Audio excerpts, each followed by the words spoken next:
ప్రకటన 9వ అధ్యాయము మొదటి నుంచి కొన్ని వచనాలు చదువుతూ ఉన్నాను. 5వ దూత బోర ఊదినప్పుడు ఆకాశం నుండి భూమి మీద రాలిన ఒక నక్షత్రం చూసి తిని అగాధం యొక్క తాళం చెవి అతనికి ఇవ్వబడిన. అతడు అగాధం తెరవగా పెద్ద కొలిమిలో నుండి లేచు పొగ వంటి పొగ అగాధములో నుండి లేచాను. ఆ అగాధములోని పొగ చేత సూర్యుని వాయుమండలం మీద చీకటి కమ్మాను. ఆ పొగలో నుండి మిడతలు భూమి మీదకి వచ్చాను. భూమిలో ఉండు తేళ్లకు బలమున్నట్టు వాటికి బలం ఇవ్వబడిన. మరియు నొసల యందు దేవుని ముద్ర లేని మనుషులకే తప్ప భూమిపైన ఉన్న గడ్డికైనను ఏ మొక్కలకైనను మరి ఏ వృక్షంకైనను హాని కలుగు చేయకూడదని వాటికి ఆజ్ఞ ఇవ్వబడింది. మరియు వారిని చంపుటకు అధికారం ఇవ్వబడలేదు, కానీ 5 నెలల వరకు బాధించుటకు వాటికి అధికారం ఇవ్వబడింది. వాటి వలన కలుగు బాధ తేలు మనిషిని కుట్టినప్పుడు ఉండువలే బాధ వలె ఉండదు. ఆ దినములలో మనుషులు మరణం వెతుకుతురు గాని అది వారికి దొరకనే దొరకదు. చావు వలనని ఆశపడుదురు గాని మరణము వారి యొద్ద పారిపోవు. ఆ మిడతల రూపము యుద్ధమునకు సిద్ధపరచబడిన గుర్రములను పోలి ఉన్నవి. బంగారం వలె మరియు కిరీటము వంటివి వాటి తల మీద ఉండేను. వాటి ముఖములు మనుషుల ముఖముల వంటివి. స్త్రీల తల వెంట్రుకలు వంటి వెంట్రుకలు వాటికి ఉండేను. వాటి పండ్లు సింహపు పొరల వంటి ఉండేను. ఇనుపు మైమరులు వంటి మైమరులు వాటికి ఉండేను. వాటి రెక్కల ధ్వని యుద్ధమునకు పరిగెత్తున్నట్టు విస్తారమైన గుర్రపు రౌతుల వలె ఉండేను. తేళ్ల తోకల వంటి తోకలను గుడ్లను వాటికి ఉండేను. 5 నెలల వరకు వాటి తోకల చేత మనుషులకు హాని చేయుటకు వాటికి అధికారం ఇవ్వబడింది. పాతాళపు దూత వాటిపైన రాజుగా ఉన్నాడు. హెబ్రీ భాషలో వాని పేరు అబొద్దోను, గ్రీకు దేశపు భాషలో వాని పేరు అపోల్లియోను అనగా నాశనం చేయవాడు. మొదటి శ్రమ గతించాను, ఇదిగో 2 శ్రమలు వీటి తర్వాత వచ్చును. దేవుడు వాక్యం దీవించిన గాక.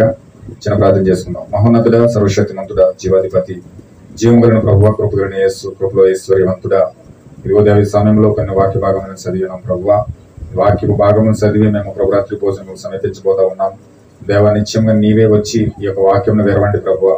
ఓ దేవా, రోజు మరణం తర్వాత ముత్యం చేయుడువై పునరుత్థానుడువై ఆ అమ్మాయి మార్గంలో శిష్యులకు లోపలికి తీసుకెళ్లి రొట్టు విరిచావు తండ్రి. ఆ రొట్టు విరిచినప్పుడు శిష్యులు గ్రహించారు అది నీవే అని గ్రహించారు ప్రభువా. ఈ రోజు తండ్రి ఆ రొట్టు విరుతూ ఉండగా ఓ దేవ, నిజంగా అది నీవే అని మేము గ్రహించదుము గాక. ఓ దేవ, నీ శరీరం అని మేము తీసుకుందాము గాక. అది నీ రక్తమని మేము గ్రహించి దానిలో పాలుపొంగులు పొందుకుందాము గాక. వచ్చిన ప్రతి బిడ్డను దీవించండి, ఆశీర్వదించండి ప్రభువా. వారి జీవితాలు మేలైన పొందుకోవడానికి ఓ నీ కృప ఆశీర్వాదములు వాళ్ళ హృదయములు పైన మెండుగా కలుగును గాక తండ్రి. ఓ వారి జీవితాన్ని మీకు అప్పగిస్తా ఉన్నాం ఈ రాత్రికాల సమయంలో. ఓ దేవ ప్రభువా, ఓ దేవ, చీకటి గాథ ఆత్మలను గట్టిగా చీకటి తెప్పిస్తున్న చీకటి ఆత్మలను ప్రభువా, ఓ నీ వాక్యం అర్థం కాకుండా గ్రహింపు కాకుండా అడ్డు వచ్చే ఆత్మలన్నిటిని ప్రభువా, దురాత్మ శక్తుల సమూహమునంతటిని ప్రభువా, ప్రభువైన యేసుక్రీస్తు నామములో బంధిస్తున్నాం తండ్రి. ప్రభువని నామములో నీ పరిశుద్ధాత్మ స్వతంత్రంగా కదలాడం గాక. మీకు అప్పగిస్తూ ప్రతి బిడ్డను మీరు దీవించమని, హృదయాలు తెరవమని మీకు అప్పగిస్తూ ప్రభువైన యేసుక్రీస్తు నామములో ప్రార్థిస్తున్నాం తండ్రి. ఆమేన్. హల్లెలూయా. దేవుని నామమున మహిమ గాక. ఈ సమయంలో మనము వాక్యంలోకి వెళ్దాం. ఇంతవరకు చక్కగా దేవుడు పాటలు పాడి దేవుని ఆరాధించడానికి దేవుడు మనకు కృప చూపించి ఉన్నాడు. చక్కగా పాటలు కూడా పాడి చిన్నపాప కూడా చక్కగా తేజస్వి చక్కగా అద్భుతంగా పాట పాడింది. హల్లెలూయా. అలాగే చక్కగా వాళ్ళు ఎంకరేజ్ చేయబడి చక్కగా వాళ్ళు ఇంకా అద్భుతంగా దేవుని సంఘంలో ఎదుగుతారని నేను భావిస్తా ఉన్నాను. వారి కోసం మనం అందరం కూడా ప్రార్థన చేద్దాం. దేవుడు వారికి సహాయం చేయగలవునా. సమయంలో మనం ప్రభురాత్రి భోజనం సమర్పించి ముందుగా కొన్ని విషయాలు మనం నేర్చుకొని చక్కగా మనము పరిపూర్ణ పశ్చాత్తాపంతో ప్రేరేపణతో చక్కగా మనం అందరూ ప్రవేశించడం. దేవుడు మనకు సహాయం చేయాలని మనం అందరూ కూడా ప్రార్థన చేయండి. హల్లెలూయా. సమయంలో మనం ప్రకటన గ్రంథం 9వ అధ్యాయం మనం చూసాం. ప్రకటన గ్రంథం 9వ అధ్యాయం మొట్టమొదటిగా ప్రారంభించబడుతూ ఉంది. దేవుడు ప్రకటన గ్రంథము 9వ అధ్యాయము ఆయన ఏం చెప్తున్నాడంటే మొట్టమొదటిగా మొదటి ప్రపంచ యుద్ధముగా దాన్ని చెప్తా ఉన్నాడు. హల్లెలూయా. ప్రకటన గ్రంథం 9వ అధ్యాయం ఏంటండి? మొదటి ప్రపంచ యుద్ధం అన్నమాట. మొదటి ప్రపంచ యుద్ధము ఏ విధంగా వస్తుందో, అది ఏ విధంగా ముందుకెళ్తా ఉందో, దాన్ని ఎవరు ప్రోత్సహిస్తా ఉన్నారో, అసలు యుద్ధానికి రావాల్సిన గల కారణాలు ఏమిటో, ఇవన్నీ కూడా యుద్ధంలో ఏమి పాల్గొంటా ఉన్నాయో, ఏవి వాడబోతా ఉన్నారో మొదటి ప్రపంచ యుద్ధం జరగకముందే దేవుడు బైబిల్ గ్రంథంలో 2000 సంవత్సరాల క్రితమే రాసిపెట్టించాడు. హల్లెలూయా. అయితే 1914లో మొదటి ప్రపంచ యుద్ధం ప్రారంభమైంది. 1914లో ప్రారంభమైంది. 1918లో అది ముగించబడింది.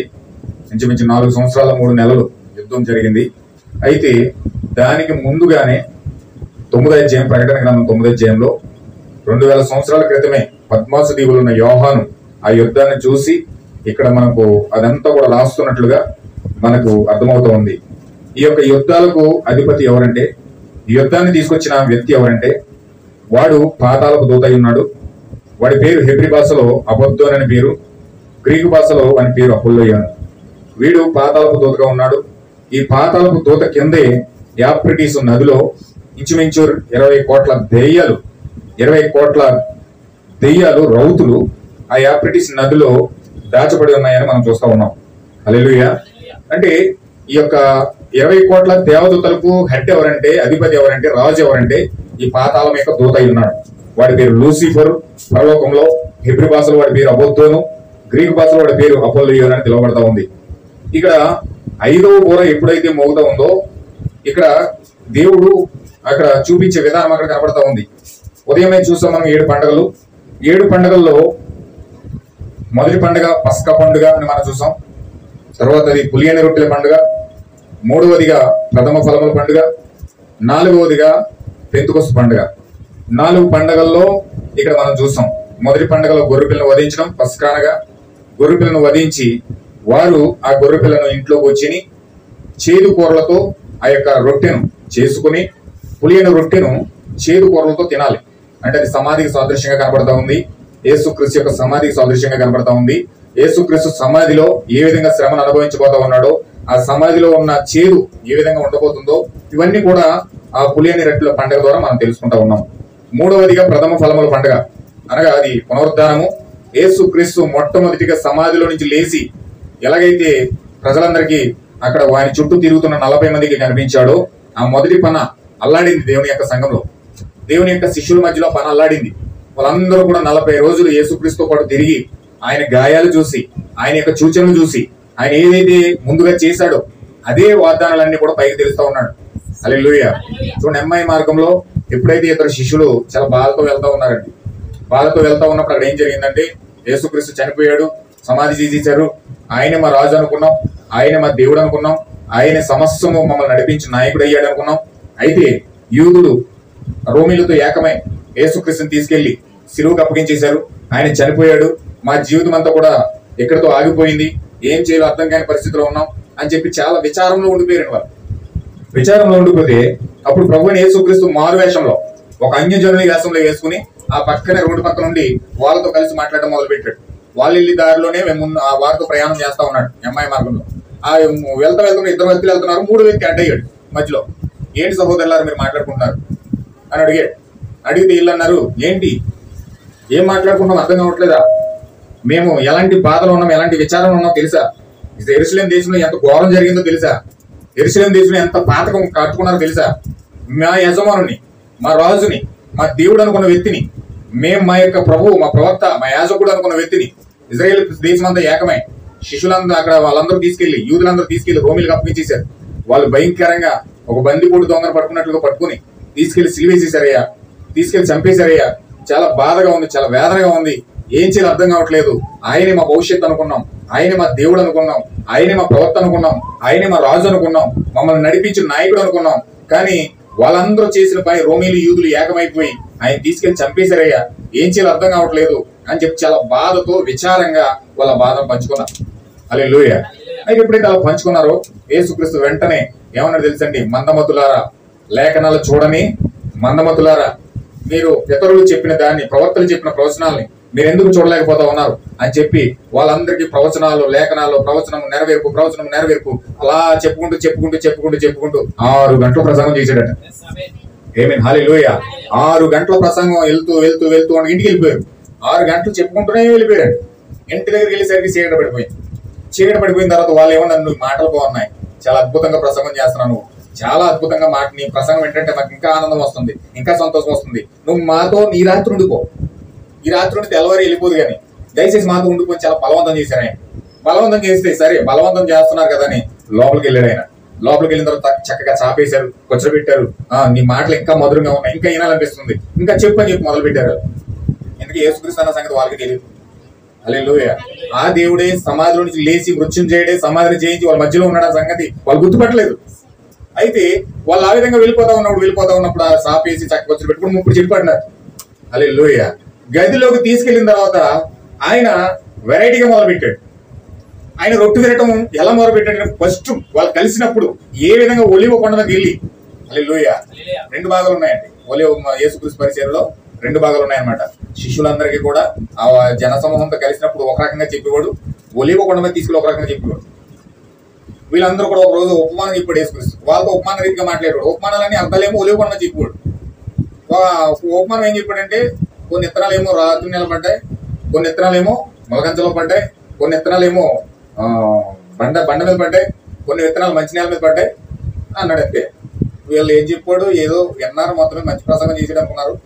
విన్న తర్వాత చక్కగా ఆ యేసుక్రీస్తు పెట్టిన రొట్టెలు చేపలు తినేశారు, శుభ్రంగా వెళ్ళిపోయారు.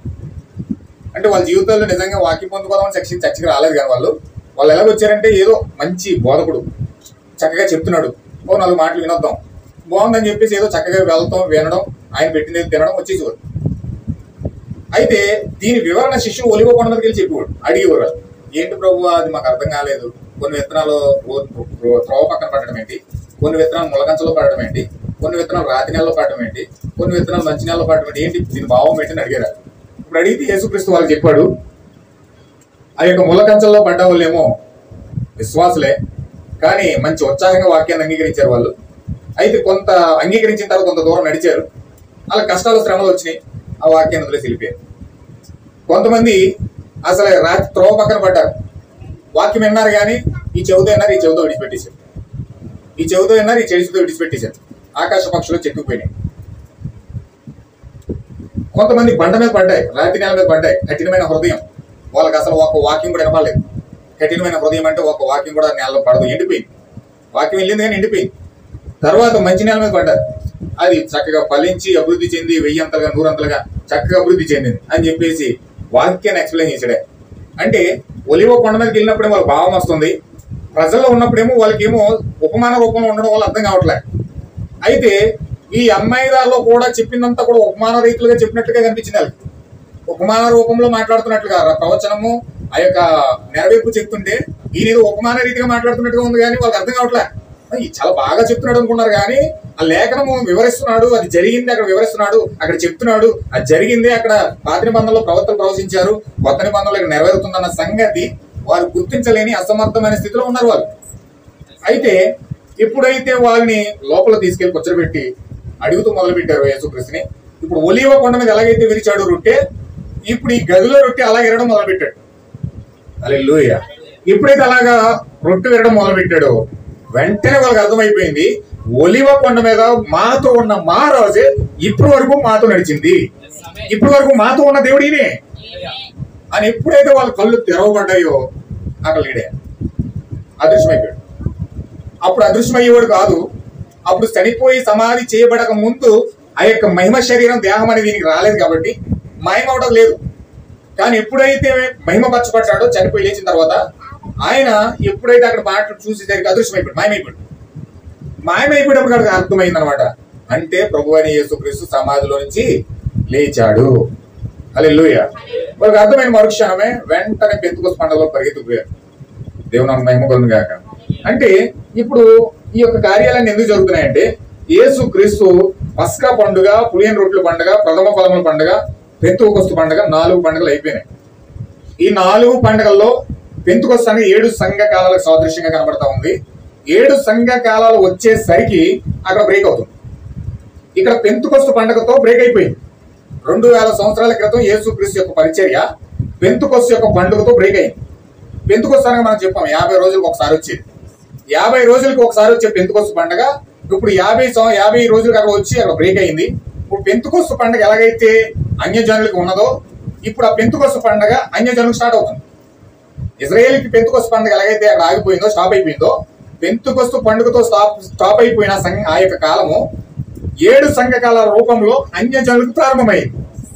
హల్లెలూయా. మీకు ఆల్రెడీ చెప్పాను, పెంతెకొస్తు పండుగ అనేది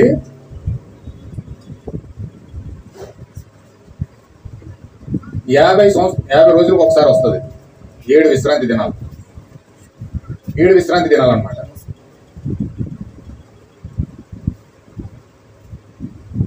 ఈ 7 విశ్రాంతి దినముల తర్వాత వచ్చేది పెంతెకొస్తు.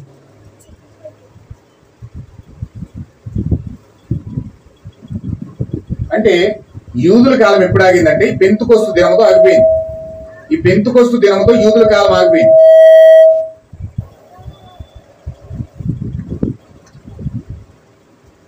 ఇప్పుడు ఈ 7 విశ్రాంతి దినాలు అనగా 7 సంఘకాలాలు, 7 సంఘకాలాలు కూడా ఈ యొక్క పెంతుకొస్తుతో ప్రారంభమైనవి. అన్యుల కాలం ప్రారంభమైంది దగ్గర నుంచి.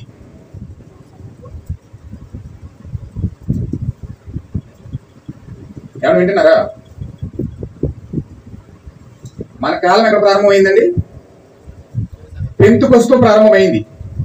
ఇక్కడ పెంతుకొస్తు యూదుల కాలం ఆగిపోయింది. పెంతుకొస్తు నుంచి అన్యజనుల కాలం ప్రారంభమైంది. సంఘకాలాలు అన్నమాట. 7 సంఘకాలాలు అక్కడి నుంచి ప్రారంభమైనాయి. పెంతుకొస్తు నుంచి 7 సంఘకాలాలు ఎప్పుడైతే ప్రారంభమైనాయో అక్కడి నుంచి నేను చెప్పాను, మొదట రాశాను మీకు. పౌలు కాలం, ఎఫెసు, స్వర్ణ, పెర్గమ, తుయతైర, సార్దిస్, ఫిలదెల్ఫియా, లవోదికయ 7 సంఘకాలాలు పెంతుకొస్తులో నుంచి ప్రారంభమై లవోదికయ సంఘకాలం వచ్చేసరికి లవోదికయ సంఘకాలం 1977తో ముగిసిపోయింది. అన్యజనుల కాలంలో లవోదికయ సంఘకాలం 1977తో ముగిసింది. అంటే అక్కడ క్లోజ్ అయిపోయింది. అంటే 1977తో క్లోజ్ అయిపోయి లవోదికయ సంఘకాలం ఇప్పుడు వరకు కూడా 2025 వరకు విమోచన కాలం నడుస్తుంది. అంటే మనం ఏ కాలంలో ఉన్నామండి? ఏమండి, ఇప్పుడు మనం ఏ కాలంలో ఉన్నాం? విమోచన కాలంలో ఉన్నాం. అంటే ఇప్పుడు నడుస్తున్న కాలం ఏదంటే విమోచన కాలం. ఇప్పుడు విమోచన కాలం అంటే మీరు 1977 నుంచి 2025 వరకు మీరు చూస్తే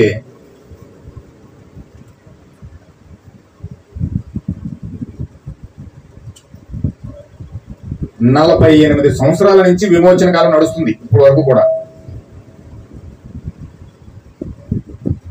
48 సంవత్సరాల నుంచి విమోచన కాలంలో మనం ఉన్నాం.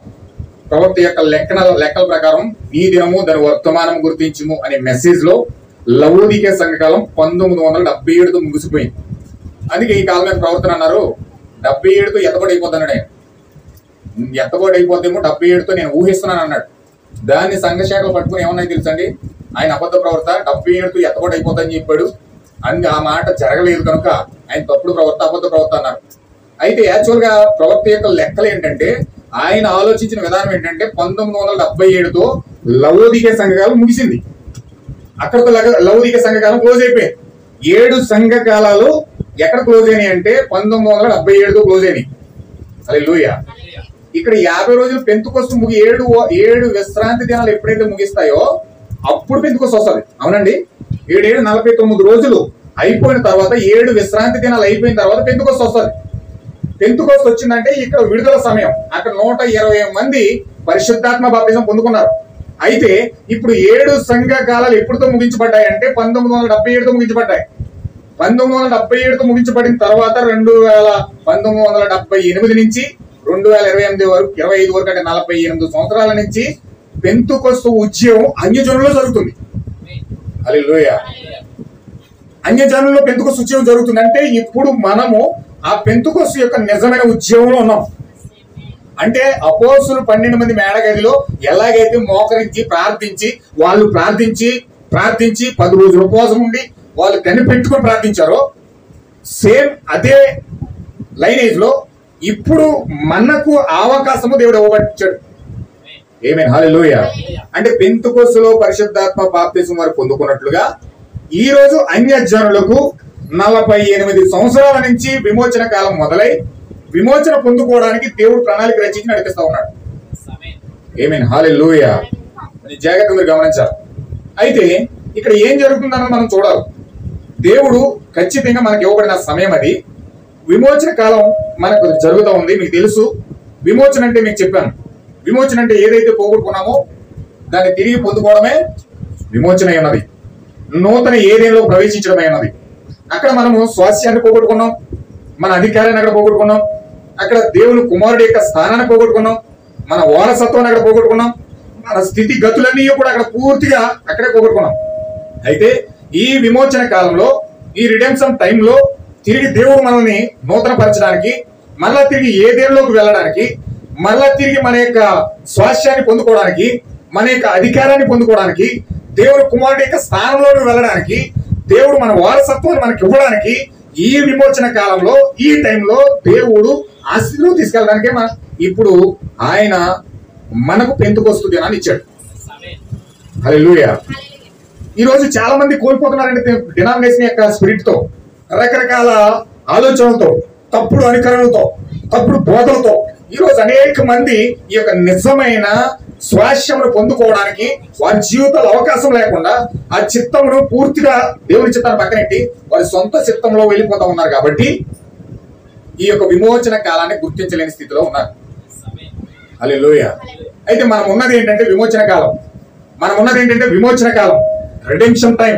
ఈ విమోచన కాలంలో దేవుడు ఈ 7 దూతల ద్వారా ఊరలూదుతూ ఉన్నాడు.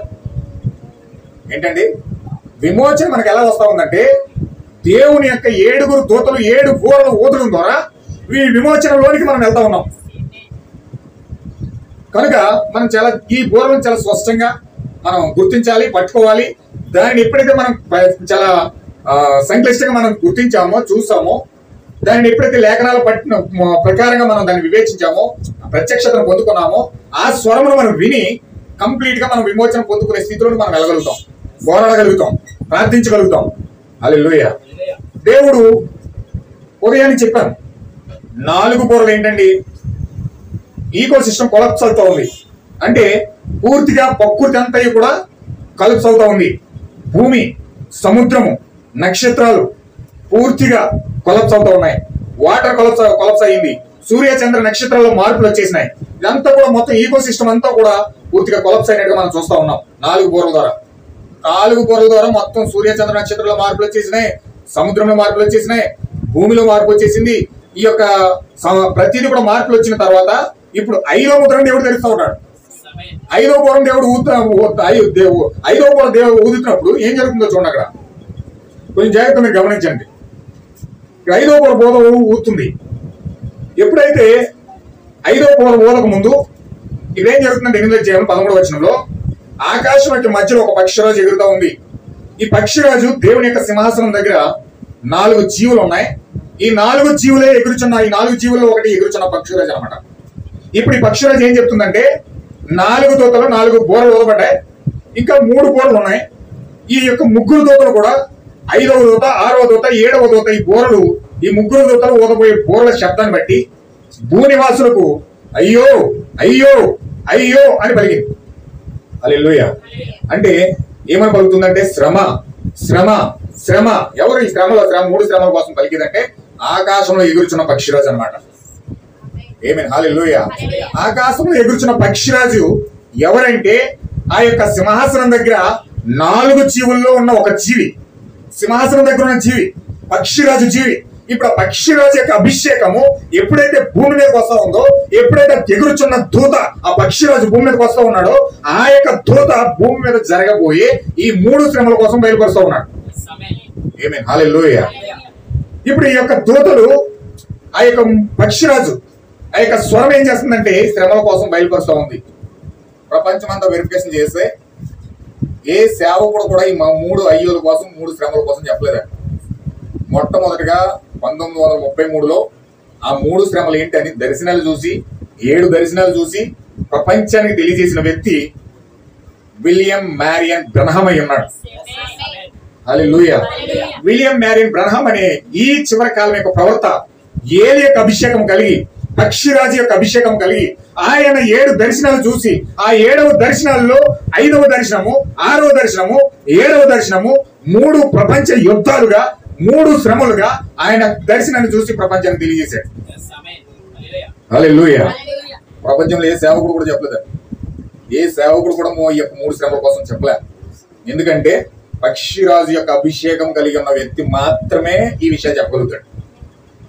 పక్షిరాజు యొక్క అభిషేకము ఈ వ్యక్తి మీద ఉన్నదన్న సంగతి రుజువు చేయడానికి 7 దర్శనాలు చూసి దాన్ని సంక్లిష్టంగా 3 ప్రపంచ యుద్ధాల కోసం పూర్తిగా ప్రపంచానికి వివరించిన వ్యక్తి ఎవరంటే విలియం మ్యారియన్ బ్రన్హామ్. హల్లెలూయా.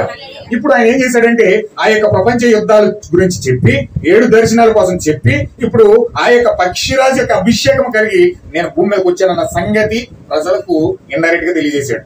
ఈ విషయాన్ని గుర్తించి వాళ్ళు ఎవరైనా ప్రజలు గుర్తించాలి. నేను పక్షిరాజుని, నేను కూర్చున్న పక్షిరాజుని, నేనే 7 దర్శనాలు చెప్పాను, నేనే దేవుడి దగ్గర కలిగి ఉన్నానని ఆయన ఏం డబ్బా కొట్టుకోలేదు. నేను ప్రవక్తనే, నేను ఏలియాని, నేను పక్షిరాజుని అని ఏమి డబ్బా కొట్టుకోలేదు. ఆయన చెప్పింది ఎవరంటే ప్రజలు చూసి ఇది పక్షిరాజు యొక్క అభిషేకము. దేవుడు ఈ కాలంలో ఆ 7 దర్శనాలు చూసి 3 శ్రమల కోసము ప్రపంచంలో ఎప్పుడైతే భూమి మీదకి వచ్చేది చెప్పాడో పక్షిరాజు యొక్క అభిషేకం ఈయన మీద ఉందని సంఘం గుర్తించింది. హల్లెలూయా. ఇంకొక విషయం క్లియర్ గా చెప్తాను. ఇప్పుడు పక్షిరాజు యొక్క అభిషేకము కింద ఉండి సింహాసనం దగ్గర ఉన్న 4వ జీవి భూమి మీదకి వచ్చిందంటే ఎవరైతే ఆ పక్షిరాజు యొక్క అభిషేకము పొందుకుని ఏలియా వర్తమానాన్ని పట్టుకుని అభిషేకం పొందుకున్నారో వారు కూడా సింహాసనం పక్కనే ఉన్నారన్న సంగతి గుర్తించారు. ఏమి హల్లెలూయా. అంటే ఆయన సింహాసనం పక్కన ఉన్న వ్యక్తి ఏదో భూమికి ఆకాశానికి ఉన్నంత దూరంలో ఆయన లేడు. ఆయన ఎక్కడ ఉన్నాడని సింహాసనం పక్కనే 4 జీవులు ఉన్నాయి. ఆ 4 జీవుల పక్కన 24 మంది పెద్దలు ఉన్నారు. 24 మంది పెద్దల తర్వాత కెరపులు ఉన్నాయి. అంటే కెరపుల కంటే దూతల కంటే ముందు 24 మంది పెద్దల కంటే ఆ పెద్దలను దాటి సింహాసనం దగ్గరికి అంతా వెళ్ళిపోయే వ్యక్తులు ఎవరంటే పక్షిరాజు యొక్క అభిషేకం కలిగిన వ్యక్తులు. హల్లెలూయా. అంటే గడి యొక్క వాక్యాన్ని పట్టుకున్న వాళ్ళు ఎవరంటే సింహాసనం పక్కన ఉన్నారు. హల్లెలూయా. అంటే వీళ్ళు భూమి కింద లేరు, లేకపోతే ఎక్కడో అమర దూరం లేరు, కొన్ని వేల కిలోమీటర్ల దేవుడి సన్నిధికి దూరంగా లేరు. అంటే వీళ్ళు దేవుడి సన్నిధికి అతి సమీపంగా పక్షిరాజుకి అభిషేకం పొందుకున్న వ్యక్తులు దేవుని యొక్క సింహాసనం పక్కనే ఉన్నారు.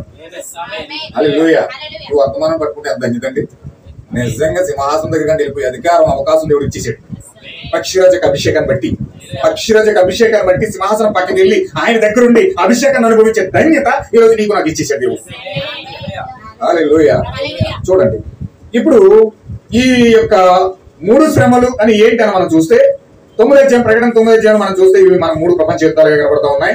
ఈ 3 శ్రమలు 3 అయ్యోలు అనమాట. ఇప్పుడు 5వ దూత బోర ఊతున్నప్పుడు ఆకాశం నుండి భూమి మీద ఒక నక్షత్రం రాలిపోయింది. 5వ దూత బోర ఊదినప్పుడు సడన్ గా అక్కడ ఏం జరిగిందంటే ఆకాశం నుంచి పెద్ద నక్షత్రం కూడా రాలిపోయింది. ఆ యొక్క తేజో నక్షత్రం రాలిపోయింది. ఆ తేజో నక్షత్రం ఎవరు కాదు, లూసిఫర్. వాడు ఎప్పుడైతే ఆకాశం నుంచి భూమి మీద ఒకేసారి పడ్డాడో వాడు అగాధం యొక్క రాజు కాబట్టి, వాడు అబద్ధుడు కాబట్టి, వాడు అబద్ధుడు కాబట్టి, వాడు పాప పురుషుడు కాబట్టి, వాడు నరహంతుడు కాబట్టి, వాడు ఎప్పుడైతే భూమి మీద పడ్డాడో పడిన మరుక్షణమే అగాధం తెరవబడిందట. ఆమేన్. హల్లెలూయా. అక్కడ ఎప్పుడైతే అగాధం తెరవబడిందో పెద్ద కొలిమి అంటే ఒక కొలిమి అక్కడ కనబడది. ఆ కింద కొలిమిలో నుంచి పెద్ద గొయ్యి అన్నమాట, పెద్ద కొలిమి. ఆ కొలిమిలో నుంచి ఆ యొక్క భయంకరమైన పొగ అగాధం నుండి పైకి వచ్చేసింది. ఆమేన్. హల్లెలూయా. అగాధం నుంచి ఎప్పుడైతే పైకి వచ్చిందో ఆ పొగ, ఆ సూర్యుడు, ఆ పొగ అంతా కూడా ఆ సూర్యుడిని కమ్మేసిందట. అంత భయంకరమైన పొగ అగాధం నుండి పైకి వచ్చేసింది. ఆ పొగ ఎవరో కాదు, దురాత్మలు 20 కోట్ల దెయ్యాలు ఆ పొగ రూపంలో ఉండి ఆ ఆకాశ మండలం అంతా కూడా ఆ యొక్క సూర్యుని అంతా కూడా కమ్మేసినాయి. హల్లెలూయా. వాయుమండలం అంతా కమ్మేసి ఆ పొగల నుండి ఏమొచ్చినాయంటే మిడత రూపంలో భూమిలోకి వచ్చినాయి. ఇప్పుడు ఆ దెయ్యాలన్నీ ఏమైనాయి అంటే ఆ మిడతల రూపంలో మారిపోయి ఇప్పుడు 2,20,000 కోట్ల దెయ్యాలు, 20,000 కోట్ల దెయ్యాలు ఎలా మారిపోయినాయి? మిడతల రూపంలో మారిపోయింది. మిడతల రూపంలో మారిపోయి అవి భూమి మీదకి వస్తున్నాయట. భూమి మీదకి వచ్చి వాటికి భూమిలో తేళ్లకు బలం ఉన్నట్లుగా వాటికి బలం ఉంది. దేవుడు మిడతలకు ఆజ్ఞ జారీ చేశాడు. ఎలాంటి ఆజ్ఞ అంటే ఏ మనిషి నొచ్చట దేవుని ముద్ర అనగా పరిశుద్ధాత్మ ముద్ర లేదో వారికి మాత్రమే హాని చెయ్యండి. దేవుడు ఎంత పరిశుద్ధుడో చూడండి. వధువుకి ఎంత భద్రత ఇచ్చాడు చూడండి. దేవుని యొక్క పరిశుద్ధాత్మ పొందుకున్న వ్యక్తులకి దేవుడు ఎంత పర్టికులర్ గా ఆయన శ్రద్ధ తీసుకుంటున్నాడు చూడండి. నీ మీద శ్రద్ధ దేవుడు కలిగి ఉండాలంటే, నా మీద నీ మీద దేవుడు శ్రద్ధ ఉండాలంటే నీలో పరిశుద్ధాత్మ ఉండాలి, నీలో ఆత్మ ఉండాలి. దేవుని యొక్క ఆత్మ ఉంటే ఆ యొక్క ఆత్మ చేతను ముద్రించబడితే అప్పుడు దేవుడు మిడతలకు ఆజ్ఞ జారీ చేసాడు. ఏమని తెలుసండి? దేవుని యొక్క ముద్ర ఎవరికైతే ఉందో వారిని మాత్రం తాకడానికి మీకు అధికారం లేదు. ఆమేన్. హల్లెలూయా. 20 కోట్ల దెయ్యాలు భూమి మీదకి వస్తే మిడతల రూపంలో దేవుని యొక్క పరిశుద్ధాత్మను కలిగిన వ్యక్తులు ముట్టుకోవడానికి వాడికి అధికారం లేదు. ఎంత శ్రద్ధ మనపై పెట్టాడు చూడండి. ఆయనకి ఎంత శ్రద్ధ, ఎంత ప్రేమ, ఎంత జాలి, ఎంత కరుణ, ఎంత రక్షణ మనకిస్తే దేవుడి మిడతలు మనం ముట్టుకోద్దు అన్నాడు. 20 కోట్ల దెయ్యాలు భూమి మీద పడితే ఆ 20 కోట్ల దెయ్యాలను ఈరోజు కంట్రోల్ చేస్తున్నాడు. ఎందుకో తెలుసా? నీలో ఉన్న పరిశుద్ధాత్మను బట్టి నేను తాగనివ్వకుండా కంట్రోల్ చేస్తున్నాడు. ఏమి హల్లెలూయా. ఒకవేళ మనలో కనుక పరిశుద్ధాత్మ లేకపోతే ఆ మిడతలన్నీ వచ్చి మన దాడి చేస్తాయి. 20 కోట్ల దెయ్యాలంటే మామూలు విషయం కాదండి. ఏ దెయ్యమైనా కూడా మన పైన దాడి చేసే అవకాశాలు ఉన్నాయి. అది ఏదో రూపంలో మనుషులను పట్టుకోవచ్చు, ఏ రూపంలోనే రావచ్చు. వ్యాధి రూపంలో రావచ్చు, బాధ రూపంలో రావచ్చు, సమస్యల రూపంలో రావచ్చు, కుటుంబ ఐక్యత బద్దలు కొట్టవచ్చు, పిల్లల జీవితం సర్వనాశనం చేయొచ్చు. రకరకాలుగా అనేక విధాలుగా దెయ్యాలు దాడి చేస్తాయి. కానీ దేవుని యొక్క పరిశుద్ధాత్మ ఎవరికైతే ఉందో వారిని దాడి చేసే అవకాశం లేకుండా దేవుడు పరిశుద్ధాత్మతో రాజ్యం జారీ చేస్తా ఉన్నాడు. ఏమి హల్లెలూయా. అలాగే మనుషులను చంపడానికి ఆ మిడతకు అధికారం ఇవ్వలేదు, కానీ 5 నెలల వరకు మనుషులను బాధించడానికి వాటికి అధికారం దేవుడు ఇచ్చాడు. వాటి వల్ల వచ్చే బాధ, తేలు కుట్టినప్పుడు వచ్చే బాధ ఎలా ఉంటుంది అలా ఉంటది. ఆ దినంలో మనుషులు మరణాలు వెతుకుతారంట, కానీ అది వారికి దొరకదట. చావాలని ఆశపడతారంట, కానీ వారి యొద్ద నుండి మరణం పారిపోతుందట. హల్లెలూయా. ఎవరన్నా వస్తుంది మరణం వస్తూ భయపడతారు. విచిత్రం ఏంటంటే చచ్చిపోతానని భయపడతారు అందరూ కూడా. కానీ ఆ సమయంలో మరణం వచ్చి అందరం భయపెడతారు, కానీ ఆ సమయంలో అయితే మరణమే భయపడి పారిపోతాడు. అయ్యో నేను చంపను బాబు, నా వల్ల దేవుడు ఉన్నాడు అక్కడ. దేవుడు అక్కడ ఉండి నన్ను ఆజ్ఞ జారీ చేసి నిన్ను బాధ పెట్టమన్నాడు, కానీ నిన్ను చంపమని నాకు చెప్పలా. అందుచేత నేను నిన్ను దగ్గర రానని చెప్పేసి మరణమే పారిపోతాడు. హల్లెలూయా. చూడండి దేవుడు ఎంత అద్భుతంగా దేవుడు వాక్యం రాయించాడు. ఆ మిడతల రూపము యుద్ధములకు సిద్ధపరచబడిన గుర్రాల వలె పోలి ఉన్నాయంట. వాటి తలల మీద బంగారం వలె మరియు కిరీటాలు ఉన్నాయి. వాటి ముఖాలు మనుషుల ముఖాల వలె ఉన్నాయి. తల వెంట్రుకలు స్త్రీల వలె పొడువుగా ఉన్నాయి. అంటే ఒకసారి ఆకారాన్ని ఒకసారి ఆలోచించుకోండి. మిడతలు ఉండటం ఏంటి, దాని తలకాయ బంగారంలో మెరిచిపోవడం ఏంటి, దాని వెంట్రుకలు ఏమో స్త్రీల కింద దాకా పెంచుకుంటారు కదా, అలా పొడువుగా ఉన్నాయట మిడతలకు వెంట్రుకలు పొడువుగా ఉండటం ఏంటండి? ఒకసారి ఆలోచించండి, దాన్ని ఒకసారి ఊహించుకోండి అది ఏంటన్నది. వాటి పళ్ళు సింహము కూరలా ఉన్నాయంట. సింహం కూరలు ఎలా పొడుగ్గా ఉంటాయి అనమాట. కరిసిందని మొత్తం దిగిపోతుంది, తొడమాసం వచ్చేది అనమాట. అంత పొడుగ్గా ఉంటాయి. అలా ఉన్నాయి ఈ మిడతల పళ్ళు. ఇనప మైమరులు అంటే మైమరులు వాటికి ఉన్నాయి. వాటి రెక్కల యొక్క ధ్వని విస్తారంగా యుద్ధములకు పరిగెత్తే రథముల పోలి ఉన్నాయంట. తేళ్ల తోకల వంటి తోకలు కొండ్లు వాటికి ఉన్నాయి. తేలికి తోక ఉంటుంది కదా, తోక చిన్న కరుపుతుందిగా, తేలు తోక చిన్న కరుపుతుంది, అలా ఉన్నాయంట ఆ మిడతల తోకలు. ఆ మిడతలకు తోకలు ఉండి ఆ తోక పైన చెప్పుకొని ఉంటుంది రెడ్డది ఒకటి, అది అక్కడ ఉంటుంది విషం, అది చిన్న కరుపుతుంది. అది ఎప్పుడైతే కలిసిందో వెంటనే మనిషి చాలా అతలకుతం అయిపోతాడు. చెయ్యంత వాచిపోతే చెయ్యి మీద కుడితే విపరీతమైన బాధ అనమాట. అది ఎలా ఉంటదంటే మొత్తం కరెంట్ షాక్ అయితే ఒకసారి చచ్చిపోతాడు. కరెంట్ షాక్ కూడా కుట్టినట్టు ఒళ్ళు అంతా కూడా బరువు అయిపోయి చచ్చించామలో పడిపోతాం. ఇంకా తేలు కుడితే అలా ఉంటది. 5 నెలలు మనుషులకు హాని చేయటం వాడికి అధికారం ఇవ్వబడింది. పాతాళం యొక్క దూత వాడికి అడాపిస్తారు ఆ మిడతలకి. హల్లెలూయా. ఈ విధంగా ఈ నాశన పాత్రుడు నాశనం చేయడానికి మిడతల రూపంలో భూమి మీదకి ఈ అబద్దోను, ఈ లూసిఫరు, ఈ అపోల్లోయను, పాప పురుషుడు, నాశన పాత్రుడు మొదటి ప్రపంచ యుద్ధం ద్వారా భూమి మీదకి వస్తా ఉన్నాడు. హల్లెలూయా. చాలా జాగ్రత్తగా గమనించాలండి. అయితే మొదటి ప్రపంచ యుద్ధం 1914లో ప్రారంభమైంది, జూలై నెల 28వ తారీఖున. అది 1918లో నవంబర్ 11వ తారీఖున ముగిసిపోయింది. దేవుడే చెప్పాడు 11వ తారీఖున 11 గంటలకి 11 నిమిషాలకి యుద్ధం ఆగిపోతాడు. బైబిల్లో ఉంటుంది అది. 11వ తారీఖున 11 గంటలకి 11 నిమిషాలకి యుద్ధం ఆగిపోతాడు.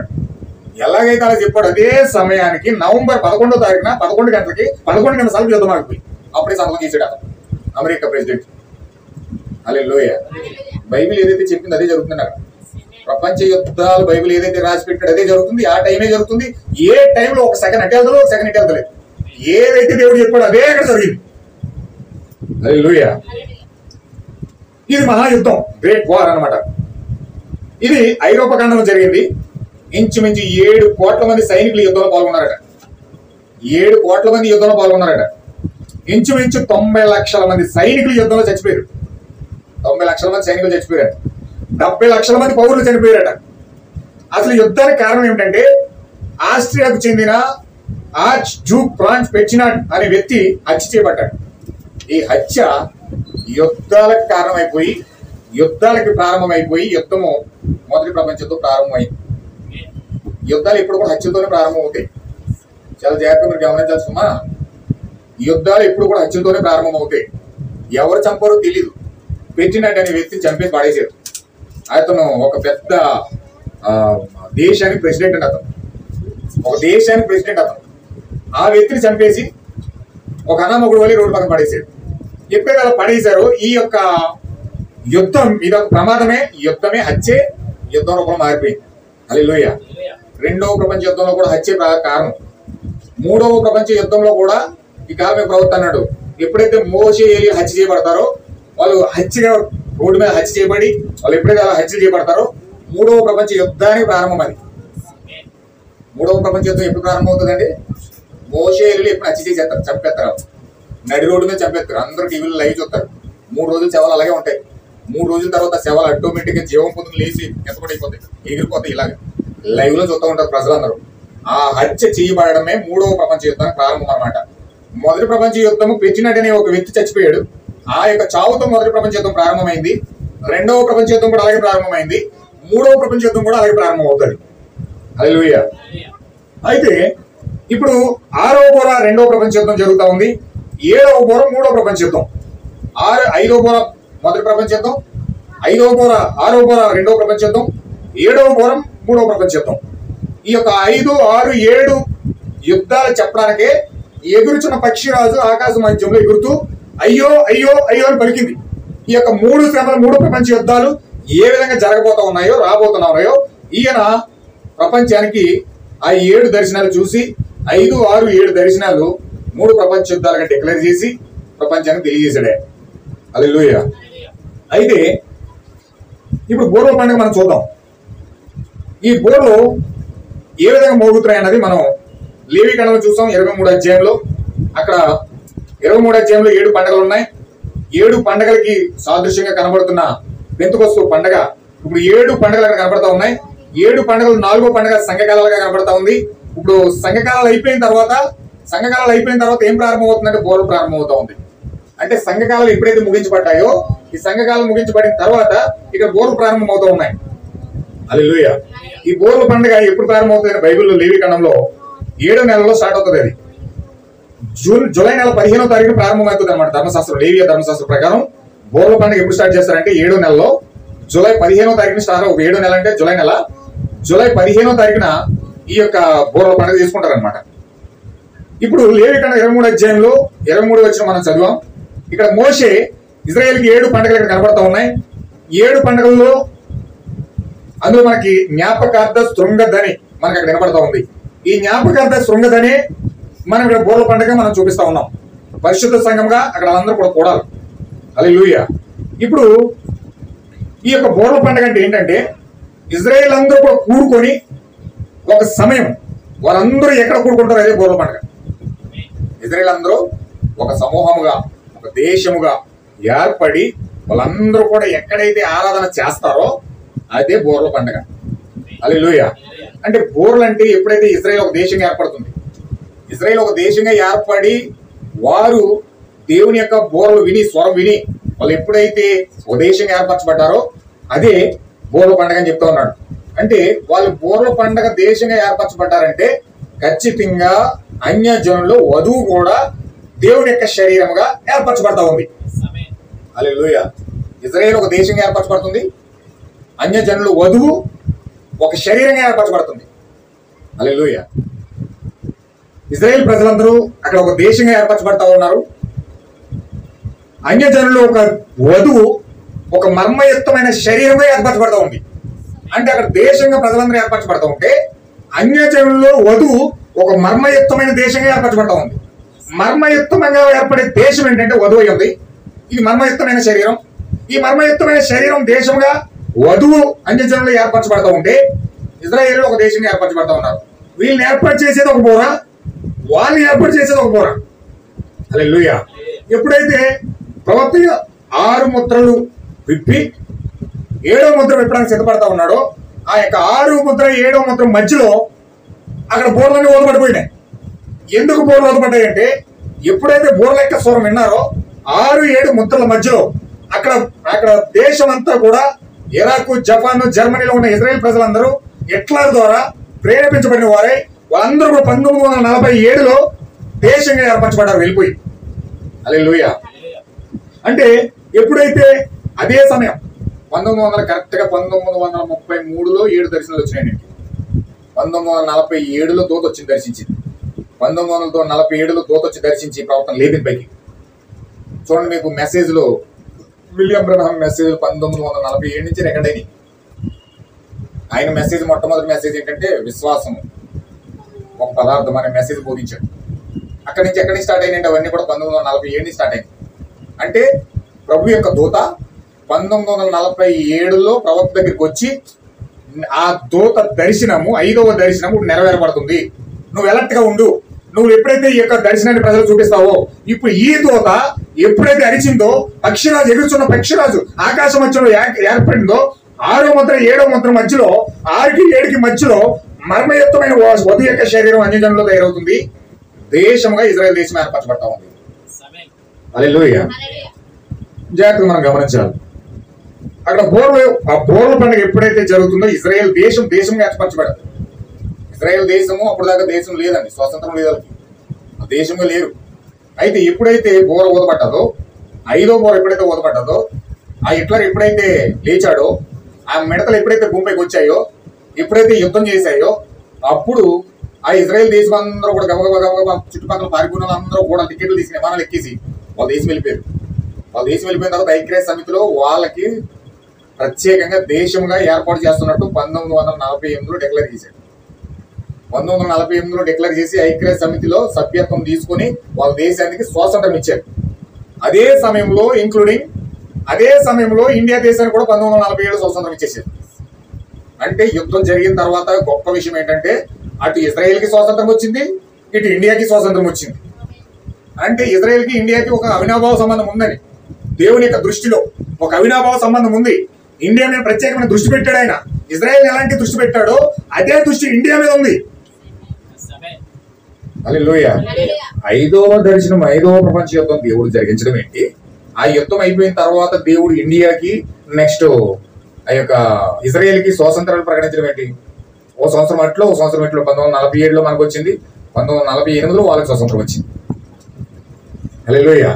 అంటే దేవుడు ఎంత పకడ్బందీగా ఒక చట్ట ప్రకారముగా ఒక మంచి ఎక్స్ప్లెయిన్ చేస్తూ చక్కగా వారికి ఇవ్వాల్సిన స్థానము దేవుడు ఇండియాకి ఏ విధంగా కూడా ఇస్తా ఉన్నాడో చాలా స్పష్టంగా తెలియజేస్తా ఉన్నాడు. హల్లెలూయా. చూడండి, ఇప్పుడు ఈ ప్రకటన గ్రంథం మనం చూస్తే 7 సంఘకాలముల ద్వారా సంఘకాలముల ద్వారా దేవుడు చేయబోతున్న దాన్ని ముందుగానే ఒక మాదిరిగా చూపిస్తా ఉన్నాడు లేవీకాండంలో. వాటిని చక్కగా వాటి స్థానంలో ఉంచి దేవుడు ఒక్కొక్కటిగా పస్కా, పులియని రొట్టెల పండుగ, ప్రథమ ఫలముల పండుగ, పెంతుకొస్తు పండుగ, ఊరల పండుగ, ప్రాయశ్చిత్తార్థ పండుగ, గుడారాల పండుగ, ఇవన్నీ కూడా ఒకదానికి ఒకటి స్థానంలో ఉంచి అవన్నీ కూడా ఏ విధంగా అన్యజనుల మధ్యలో నెరవేరుస్తూ ఉన్నాడో, ఏ స్థానము కూడా ఒక్కటి కూడా ఇంచు కూడా తగ్గకుండా ప్రతిదాన్ని వాటి స్థానంలో ఉంచి దేవుడు ప్రతిదాన్ని కూడా ఆయా సమయాల గుండా నెరవేరుస్తూ ఉన్నాడు. ఆమేన్. హల్లెలూయా. చూడండి, ప్రకటన గ్రంథంలో మొదటి 3వ అధ్యాయాలు కూడా మనం చదివినట్లయితే అక్కడ సంఘానికి జరిగే సంఘటనలు బయలుపడుతూ ఉన్నాయి. తర్వాత 3వ అధ్యాయం నుండి 19వ అధ్యాయం వరకు సంఘం ఛాయ కనబడదు. 3వ అధ్యాయం నుంచి 19వ అధ్యాయం వరకు సంఘం కనబడదు. 1వ అధ్యాయం, 2వ అధ్యాయం, 3వ అధ్యాయం సంఘం కనబడుతుంది. ఈ 3వ అధ్యాయం నుంచి 19వ అధ్యాయం వరకు సంఘం కనబడదు. మళ్ళీ అక్కడ సంఘం లేదు. 4వ అధ్యాయంలో సంఘం ఎక్కడికి వెళ్ళిందంటే పైకి ఎత్తబడిపోయి. 4వ అధ్యాయంలో యోహాను ఒక దూత పిలిచింది, యోహాను పైకి ఎక్కిరా, కమ్ అప్ హియర్. ఎప్పుడైతే దూత పిలిచిందో, అక్కడ ఎప్పుడైతే పైకి ఎక్కిరమ్మని పిలిచిందో వధువు ఎత్తబడిలోకి వెళ్ళిపోయింది. ఆమేన్. హల్లెలూయా. వధువు 4వ అధ్యాయంలో ఎత్తబడి వెళ్ళిపోయింది. ఆమె ఎత్తబడి అయిపోయింది. ఎప్పుడైతే ఎత్తబడిలోకి వెళ్ళిపోయిందో మరలా తిరిగి ఆమె ఎప్పుడు భూమిపైకి వస్తుందంటే ప్రకటన 19వ అధ్యాయంలో పెండ్లి కుమారుడితో కలిసి భూమికి వస్తుంది ఆమె. హల్లెలూయా. 19వ అధ్యాయం ఏంటండి? 19వ అధ్యాయం ఏంటంటే దేవుని యొక్క గొర్రెపిల్ల యొక్క భార్య ఇద్దరు కలిసి భూమికి వస్తారు. అది 19వ అధ్యాయంలో కనపడుతుంది మనకి. ఇద్దరు కలిసి అంటే నువ్వు నేను అక్షయమైన శరీరం పొందుకుని మధ్యాకాశంలోకి వెళ్ళిపోతాం. మళ్ళీ 19వ అధ్యాయంలో ఆయనతో కలిసి భూమికి వస్తాం. ఎత్తబడిన ఎవరు పూర్వ భూమికి రాలేదండి, అసలు ఇప్పుడు వరకు జరగలేదు. కానీ చరిత్రలో బైబిల్ రాయబడిన తర్వాత మొట్టమొదటిగా ఎత్తబడిన వ్యక్తి యేసుక్రీస్తు. మనం ఎత్తబడి యేసుక్రీస్తు కలిపి మళ్ళీ భూమికి వస్తాం. హల్లెలూయా. ఇది 19వ అధ్యాయంలో జరుగుతుంది. అలాగే 22వ అధ్యాయం మొదలుకొని 19 నుంచి 22 వరకు 1000 ఏళ్ల పరిపాలన. అది 1000 ఏళ్ల పరిపాలన గురించి చెప్తా ఉన్నాడు అక్కడ. ఆ తర్వాత జరుగు దాని గురించి మనం చెప్పబడింది. 4వ అధ్యాయం నుండి 19వ అధ్యాయం వరకు దేవుడు ఇశ్రాయేలుతో మాట్లాడుతూ ఉన్నాడు. ఇప్పుడు 7 కూరలు ఏంటో మనం పూర్తిగా చూద్దాం. చూడండి, కొంచెం జాగ్రత్తగా మీరు గ్రహించండి. ప్రకటన గ్రంథంలోని సంఘము గూర్చిన 7:30 అయిపోయింది. టైం ఏం పరిగెడిపోతుంది. మెసేజ్ అనుకొచ్చాను, నాకు టైం సరిపోవట్లేదు. హల్లెలూయా. ఓకే, ఇక్కడ 7 కూరలు అనే మెసేజ్ లో ప్రవక్త అంటున్నాడు. ఓ మాట ఆయన వాడాడు. అవసరమైతే మీకు కోడ్ నెంబర్ చెప్తాను, చదువుకోండి. బోర్ల పండుగ 64లో బోధించాడు. 32వ పేర అనమాట. బోర్ల పండుగ 32వ పేర అనే పేరలో ఏం చెప్తున్నట్టు ప్రవక్త, ఒక సంఘ కాపరి తను ప్రేమించుతున్న సంఘానికి వివిధ స్థలాల్లో నుండి వచ్చిన వివిధ జనులకు చాలా సంగతులు చెప్పకూడదు, కానీ సమయమును బట్టి అన్నింటినీ చెప్పలేరు అంటున్నా. సమయమును బట్టి అన్నింటినీ చెప్పలేరు. నిజంగా చెప్పలేకపోతున్నాను. అన్ని చెప్పి ఏదో చెప్పాను, మొత్తం బైబిల్ అంతా గిరగర తిరిగేస్తుంది. కానీ నిజంగా దేవుడు ఏదో అవసరమైంది అదే మనతో మాట్లాడాలని నేను దేవుని ప్రార్థన చేస్తా ఉన్నాను. హల్లెలూయా. చూడండి,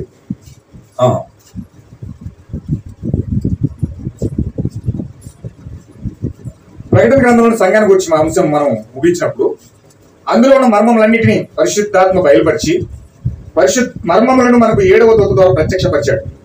చరిత్ర ద్వారా ఆయన తన సంఘం ఎట్లు తెచ్చాడో మనకు అక్కడ చూపించాడు.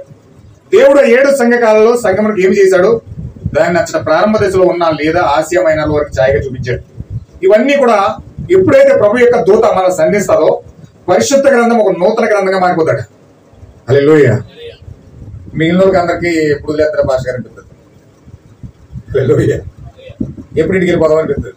కానీ ఎప్పుడైతే ప్రభు యొక్క దూత మనం దర్శిస్తుంది అన్నట్టండి పరిశుద్ధ గ్రంథం ఒక నూతన గ్రంథంగా మారిపోతాడు. నూతన గ్రంథంగా మారిపోద్ది. అయితే ఇక్కడ చూడండి,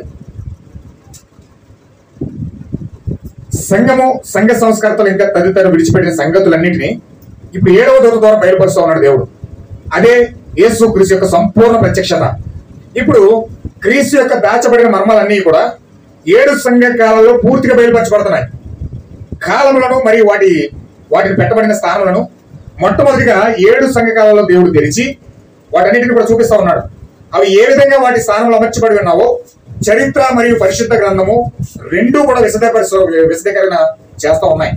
మొట్టమొదటి సంఘకాలము గొప్ప సంఘకాలం ఎఫెసు సంఘకాలం నుండి అన్ని సంఘకాలం కంటే బహుగా చెడిపోయిన నశించిపోయిన లవోదిక సంఘకాలం మనం ఉన్నట్టు కనుగొంటా ఉన్నాం లేఖనం ద్వారా.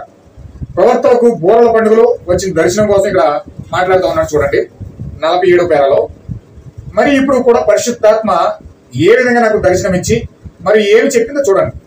2 సంవత్సరాల క్రితం ఒక నల్లని పలక మీద గీచారు. అది ఏ విధంగా వెలుగు భూమిపై సన్నగిల్లు పడుచున్నదో, సువార్త అనే వెలుగు భూమి మీదకు ఏ విధంగా సన్నగిల్లుతూ వచ్చుచున్నదో ఖచ్చితంగా అది అట్లే ఉన్నది. మరియు అది ఎట్లు సన్నగిల్లుచున్నదో చూచినవి. దాని అర్థం ఏమిటో మరియు అది ఎట్లుండనో ఆ సమయంలో దాన్ని నేను తెలుసుకోలేకపోతుంది. అయితే WCC ప్రపంచ సంఘముల సమితి ఒక కూటము, ఒక కూడిక రోమ్తో సంబంధం ఏర్పరచుకుంటూ ఉంది. మరియు రోమ్ అది సంస్థలన్నింటికి తల్లి. చరిత్రలోనే మొట్టమొదటిసారిగా పోపు వాటికన్ నుండి యెరూషలేము మరియు అనేక స్థలాలను పర్యటించాడు. ఇప్పుడు మన మతములన్నింటికి పురాతన పుట్టినిల్లు యెరూషలేము. పోపు పురాతన చోటు రోమ్. అన్ని సమయాల్లోనూ సంఘమునకు మహాశత్రువు అదే. దర్శించడానికి రోమును విడిచి లేదా రోమ్ నుండి పాలస్తీనా యెరూషలేము దర్శించాడు. ప్రకృతిలోని మాదిరిలు నేను చూపిస్తా ఉన్నాను. ఉదాహరణకు ఎప్పుడు నేను నేర్చుకుందును, ప్రకృతి మరలా ప్రకృతిని వెంబడించును. ప్రకృతి దేవుడికి చెందును. అయితే సమస్త ప్రకృతి దేవుడిదే. చంద్రుడు సూర్యునికి భారీ అగును. అది ఒక స్వల్ప కాంతి కాదు. మరి అప్పుడు కూడా సూర్యుడు అస్తమించినప్పుడు, సూర్యుడు లేనప్పుడు చంద్రుడు భూమిపైకి కాంతిని ప్రసరిస్తాడు. అది సంగమునకు ఒక మాదిరిగా ఉన్నది. మరి పోపు సంగమునకు అనాది శత్రువు.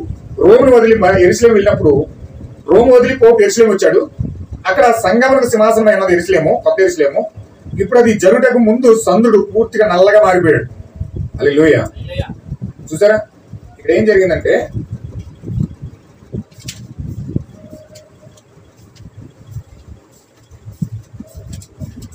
సంఘకాలాలు కూడా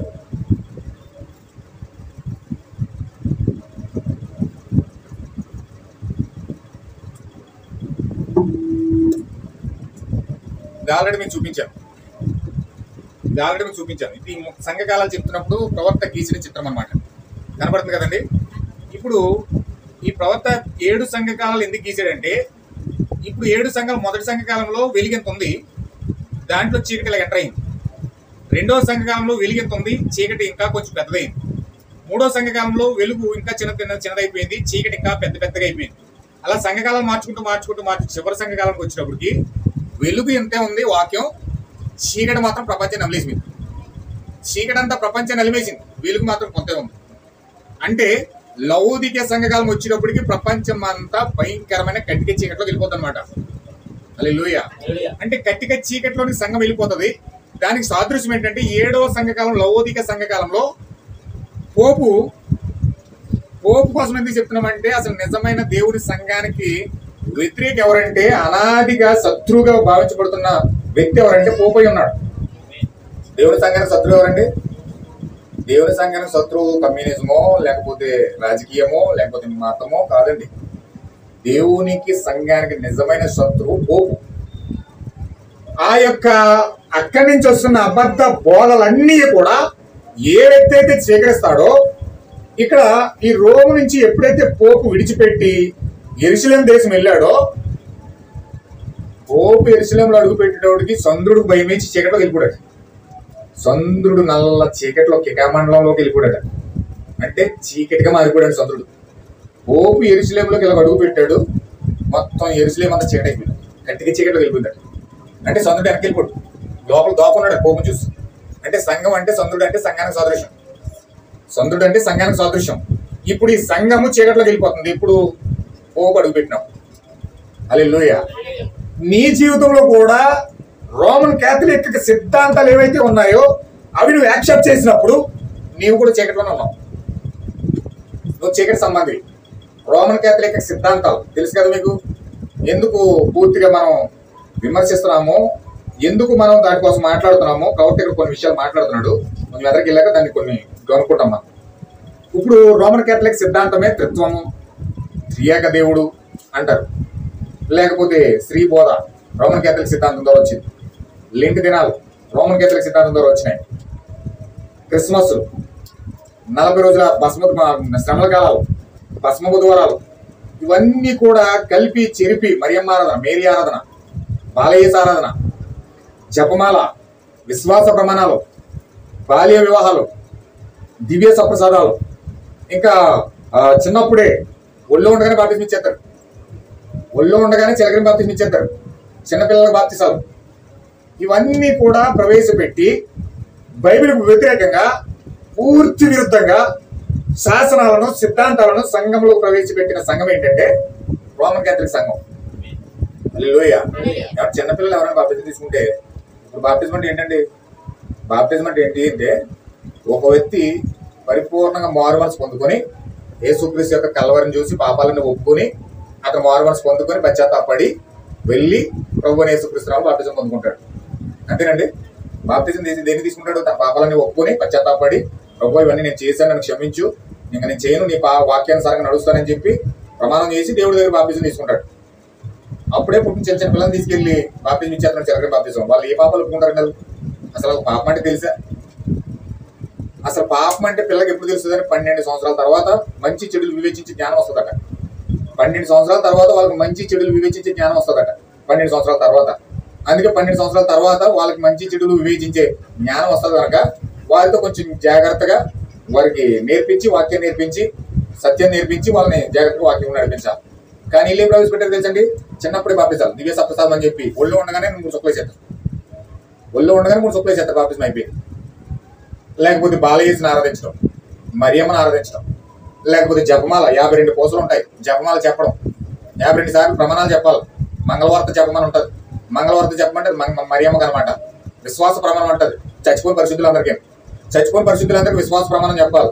మరియమ్మకి మంగళవార్త జపం చెప్పాలి. బాలయేసుని చూసి తృతీయ జపం చెప్పాలి, పితా పుత్ర పవిత్రాత్మ అని. అంటే ఇన్ని రకాల భయంకరమైన సిద్ధాంతాలన్నీ సంఘంలో ప్రవేశపెట్టి క్రిస్మస్ చేసే టైంలో లెంట్ చేసే టైంలో క్రిస్మస్, డిసెంబర్దేమో మే నెలదేమో డిసెంబర్కి అలా గలిబిలి చేసేసి 40 రోజులు ఉపవాస ప్రార్థనలు ఏమో 40 రోజులు శ్రమల కింద మార్చేసి రకరకాలుగా సంఘాన్ని విచ్ఛిన్నం చేసి ముక్కలు చేసి పడేశాడు సంఘాన్ని పోపు. హల్లెలూయా. ఇప్పుడు ఈ సిద్ధాంతాలన్నీ ఎప్పుడైతే సంఘంలో ప్రవేశపెట్టబడ్డాయో సంఘం చీకటిలోకి వెళ్ళిపోయింది. వాక్యాన్ని వదిలేసినప్పుడు సంఘం ఏం చేద్దండి? చీకటిలోకి వెళ్తుందా, వెలుగులోకి వెళ్తుందా? చీకట్లోకి వెళ్ళిపోయింది. చీకట్లోకి వెళ్ళిపోయింది కనుక అసలు ఆ సిద్ధాంతాన్ని తయారు చేసిన సృష్టికర్తే నిజమైన ఏ దేవుని యొక్క సింహాసనమైన యెరూషలేములో అడుగు పెడితే చంద్రుడు దాక్కున్నాడు, చీకట్లోకి వెళ్ళిపోయాడు, నల్లగా మారిపోయాడు. హల్లెలూయా. అంటే ప్రకృతి కూడా ఆ చూచుని చూపెడుతుంది. ప్రకృతి వాక్యం నుంచి మనం ఏదో బల్లగుద్ది మనం చెప్తున్నాం, ఇది తప్పు, ఇది వాక్యం కాదు, అది సిద్ధాంతాలు తప్పు అని మనం బల్లగుద్ది చెప్తున్నాం. కానీ ప్రకృతి కూడా చంద్రుడు కూడా పోపు అడుగు పెట్టుకుని చీకట్లోకి వెళ్ళిపోయాడు. అంటే పోపు చీకటికి సాదృశ్యం అన్న సంగతి చంద్రుడు ప్రకృతి పరంగా చూపించేశాడు. అది ఆకాశంలో చూసిన దేవుడు భూమి మీద ఏదైనా చేస్తున్నాడంటే ఫస్ట్ ఆకాశంలో చూసి చూపెడతాడట. అంటే సంఘం చీకట్లోకి వెళ్ళిపోతుందని చెప్పడానికి ఆకాశంలో చంద్రుడు చీకట్లోకి వెళ్ళిపోయాడు. హల్లెలూయా. ఇప్పుడు నువ్వు కూడా సేమ్ అంతే. దేవుడి వాగ్దాన భూమి కొత్త యెరూషలేము నీ హృదయంలో ఈ గడి యొక్క వాక్యం ఉండాలి. కానీ రోమి యొక్క సిద్ధాంతం నీలో ప్రవేశిస్తే, త్రిత్వం నీలో ఉంటే, పండగలు నీలో ఉంటే, ఆచారాలు నీలో ఉంటే, సిద్ధాంతాలు నీలో ఉంటే, ఆ యొక్క రకరకాల డేట్లు అన్ని కూడా ఉంటాయి కదండి, అన్ని చూసుకుని సిద్ధాంతాలు పద్ధతులు అన్ని కూడా నువ్వు ఆచరిస్తున్నావు అంటే నువ్వు ఇంకా రోమన్ కేథలిక్ సంఘం కింద ఉండి చీకట్లోనే నీ జీవితం అంతా వెలిగిపోతా ఉంది, చీకట్లో ఉండి వెళ్ళిపోతుందట. హల్లెలూయా. ఇది దానికి మాదిరి. మనము చంద్రుడు ఎట్లు వెలుగును కోల్పోయి చీకటిగా మారుటను దేశమంతటా పేపర్లో చిత్రంగా వేయబడ్డాయి. న్యూస్ పేపర్లో వేసేసారట, ఫోటోలు తీసి ఓ పిల్లగా అడుగు పెడుతుంటే చంద్రుడు చీకట్లో వెళ్ళిపోవడం అన్న సంగతి అక్కడ న్యూస్ మీడియా అంతా కూడా పేపర్లో వేసేసారట. ఇప్పుడు ఉన్నాయి, చిత్రాలు ఉన్నాయి, ఇందులో ఉంటాయి, చూపిస్తాను నేను. చంద్రుడు ఏ విధంగా చీకట్లో వెళ్ళిపోవడం ఫోటోలు ఉన్నాయి, ఇంకో ఫోటోలు తీసారు. చంద్రుడు మేఘంలో ఉండిన ఆ విధంగానే 2 సంవత్సరాల క్రితము పరిశుద్ధాత్మ ఖచ్చితంగా నాతో దాన్ని గీయించింది. ఇప్పుడు మీకు ఫోటో చూపించింది, అది ఎవరో పరిశుద్ధాత్మ గీయించిందట. మరియు మూసిన దాన్ని చూపించున్నది. 6 చిత్రముల తర్వాత అక్కడ 7వ దాన్ని చూని ఉంచాను. ఎందుకనగా అది 7వ సంఘకాలము, అది కేవలం వెలుగుగా నీడగా ఉన్నది. యేసు తలుపులు తట్టుతో గీసి తిని, కానీ అది పూర్తిగా చీకట్లకు పోవు. సంఘం అంటే 7వ సంఘకాలంలోనంట పూర్తిగా చీకట్లోకి వెళ్ళిపోతాడు సంఘకాలం. ఆ సమయంలోనే క్రీస్తు వచ్చి నీ హృదయం అనే ద్వారాన్ని తడతాడట. హల్లెలూయా. అంటే నువ్వు చీకట్లోకి వెళ్ళినప్పుడు దేవుడు హృదయాన్ని తడతాడు. ఎందుకని? చీకట్లోనికి బయటికి రమ్మా అని. చీకట్లోనికి బయటికి రా, వెలుగులోనికి రా, వెలుగుని స్వీకరించు.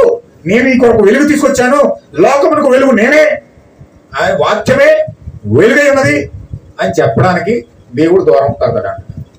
ప్రతి ఇంటికి వెళ్ళి దూరం తడతాడు. అమ్మ సువార్త వినండి అమ్మ, ఈ కాలమేకి వర్తమానం వినండి అమ్మా, వాక్యం వినండి అమ్మా.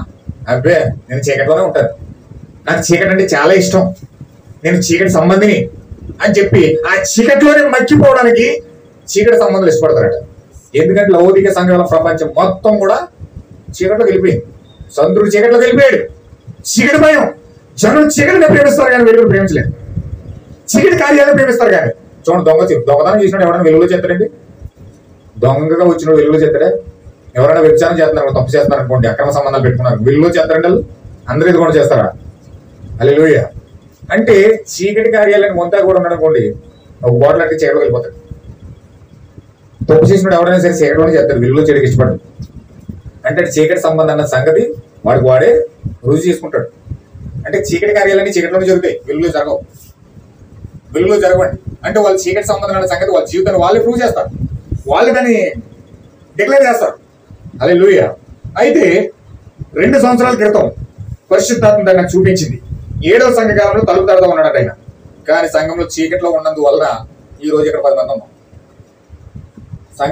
సంఘం చీకట్లో ఉన్నందువల్ల వెలుగును అందరూ కూడా చూడలేరు, అందరూ కూడా ఇష్టపడలేరు, వెలుగును ప్రేమించలేరు. ఒకవేళ ఇందులోకి వస్తే చూడండి, సడన్ గా ఒక వ్యక్తిని వెలుగులో తీసుకెళ్లి వెలుగులో కూర్చోబెట్టామనుకోండి, కళ్ళు చిగేయమంటాయి. ఇలా నిలబడి మిట్ట మధ్యాహ్నం సూర్యుని చూడగలుగుతామండి? సూర్యుని చూడగలుగుతామా? సూర్యుని చూడలేం. ఎందుకంటే చీకట్లో ఉన్న వ్యక్తి అమాంతంగా సూర్యుని చుట్టూ కళ్ళని బయలుకమ్మేస్తాయి. కళ్ళని బయలుకమ్మేసి వెలుగుదని చూసినా కూడా చీకట్లాగానే కనబడుతుంది, వెలుగుని చూద్దాం చీకటిగానే కనబడుతుంది. అంటే అంత ప్రచండమైన వెలుగు చూసినప్పటికీ వెలుగు కూడా ఇంకొక వ్యక్తి యొక్క ముఖం చూస్తే ఆ ముఖం అంతా నల్లగానే కనబడుతుంది. చీకటి సంబంధం కూడా అలాగే ఉంటుంది. ఒకవేళ వెలుగు ముందు ఎదురుగా ఉన్నా వాళ్ళ చీకటే కనపడుతుంది. హల్లెలూయా. చూడండి, నేను ముగిస్తాను త్వరగా, నాకు కంక్లూడింగ్ వస్తే నేను ముగించేస్తాను, నాకు సహకరించండి. మరియు ఎటువంటి ఒక ప్రతిబింబమై ఉన్నదో, ఎటువంటి ఒక వర్తమానమై ఉన్నదో ఆ దేవుని యొద్ద నుండే వచ్చింది. ఈ సంగతులు సత్యములని రుజువు చేస్తుంది. మొదటిగా వాక్యంలో దేవుడు దాన్ని రుజువు చేశాడు. వేదికపై ఆత్మ ద్వారా దాన్ని నిరూపించాడు. మరియు తరువాత ఆకాశంలో దాన్ని వెల్లడి చేశాడు. ఆ సమస్త విషయంలో ఏమీ పొరపాటు లేదు. ఆ ముద్రలు మరియు కాలం యొక్క చక్కగా వరుసలో అమర్చబడి ఉన్నాయి. ఖచ్చితంగా దేవుడు తన సాక్ష్యముల ద్వారా సహజాతీతమైన సూచనలను మరియు అద్భుతములను మనకు అనుగ్రహించి అవి వాక్యముతోను మరియు చరిత్రతోను సమస్తమును మనము ఇప్పుడు గ్రహించినట్లుగా జీవించి ఈ కాలముకు సరిపోనట్లుగా అవన్నీ కూడా అమర్చబడుతూ ఉన్నాయి. దీనిని చూసిన సంఘములకు చాలా కష్టం. ప్రభుత్వం అంటారు చూడండి, ఈ విషయాలు చూడడం సంఘాలకు చాలా కష్టం అంట. చాలా కష్టం అంటే మామూలు కష్టం కాదండి. ఏదో చెప్పుకుంటాడు, ఏదో స్టోరీ అనుకుంటాడు తప్ప ఏం చెప్తున్నారు అర్థం కాదు. అర్థం చేసుకోవడం చాలా కష్టమైపోతుంది సంఘానికి. శాఖలు తిరిగి చూసి చాలా కష్టం. ప్రజలను విమర్శించుటే నీ ప్రయత్నం వారు ఎల్లప్పుడూ తలంచడం ప్రయత్నించుతున్నారు. అంటే ఈ విషయాలని చెప్పమనుకోండి, తన పని ఏంటంటే అర్థమాడు విమర్శించడమే. ఆ సంఘాలను విమర్శిస్తాడు, ఈ సంఘాలను విమర్శిస్తాడు, అటు వాళ్ళంటాడు, ఈయనంటాడు, అందరినీ కూడా విమర్శించడమే అంటారు. అయితే ఎందుకు అలా జరుగుతుందంటే నీవు అలా చేయట్లేదు. నీవు ఇది వారికి కీడు చేయటం ప్రయత్నించడం కాదు, కానీ ప్రజలను హెచ్చరించుటకును ప్రయత్నించుతున్నావు. వారిని కీడు నుండి తప్పించడం ప్రయత్నిస్తున్నావు. సమస్యలోని ప్రజలు చెడ్డవారు కాదు, వారున్న పద్ధతియే వారిని నాశనం చేయించున్నది. క్యాథలిక్, ప్రొటెస్టెంట్, యూదులు వారు ఎవరైనా కానీ యథార్థ పరులు, నిజాయితీ పరులు అందులో ఉన్నారు. కానీ ఇప్పుడు గుర్తుంచుకోండి, వారు నిజంగా దేవుడు పొందుకోవాలని ప్రజలు సంఘానికి వస్తారట. ప్రజలు పాస్టర్ని చూసో లేకపోతే సంఘాన్ని చూసో అంత సంఘాలు చూసో రారు. ఎందుకు వస్తారండి? నిజంగానే దేవుడు పొందుకోవాలి అని వస్తారు. కానీ ఆ యొక్క సంఘ క్రమం అంట, సంఘ సిద్ధాంతం అంట వారిని దేవుడిని పొందుకోకుండా చేసి చెడ్డవారిగా చేసేటట్టుగా చేస్తారు. ఇప్పుడు రోమన్ క్యాథలిక్ సంఘాల్లో నన్స్ ఉంటారండి, సిస్టర్లు ఎలా ఉంటారంటే ఇలా ముసుగేసుకుని మదర్ తెరీసా లాగా చక్కగా వస్త్రధారణ ధరించి ఉంటారు. వాళ్ళందరూ కూడా నిజంగా పేదవారికి సేవ చేయాలి, దేవుడికి సేవ చేయాలి. నేను వాళ్ళే పెళ్లి చేసుకోకుండా జీవితాంతకాలం సమర్పించుకొని వాళ్ళు దేవుని యొక్క ప్రతిష్ట చేయబడి వాళ్ళు నన్నుగా తయారు చేస్తారట. రోమన్ క్యాథలిక్ సంఘాల్లో సిస్టర్లుగా వెళ్తారు. వెళ్ళిన తర్వాత వాళ్ళు ఏమయ్యారంటే వాళ్ళు నిజంగా యథార్థంగా ప్రజలకు సేవ చేయాలి, దేవుడికి సేవ చేయాలని వెళ్ళారు.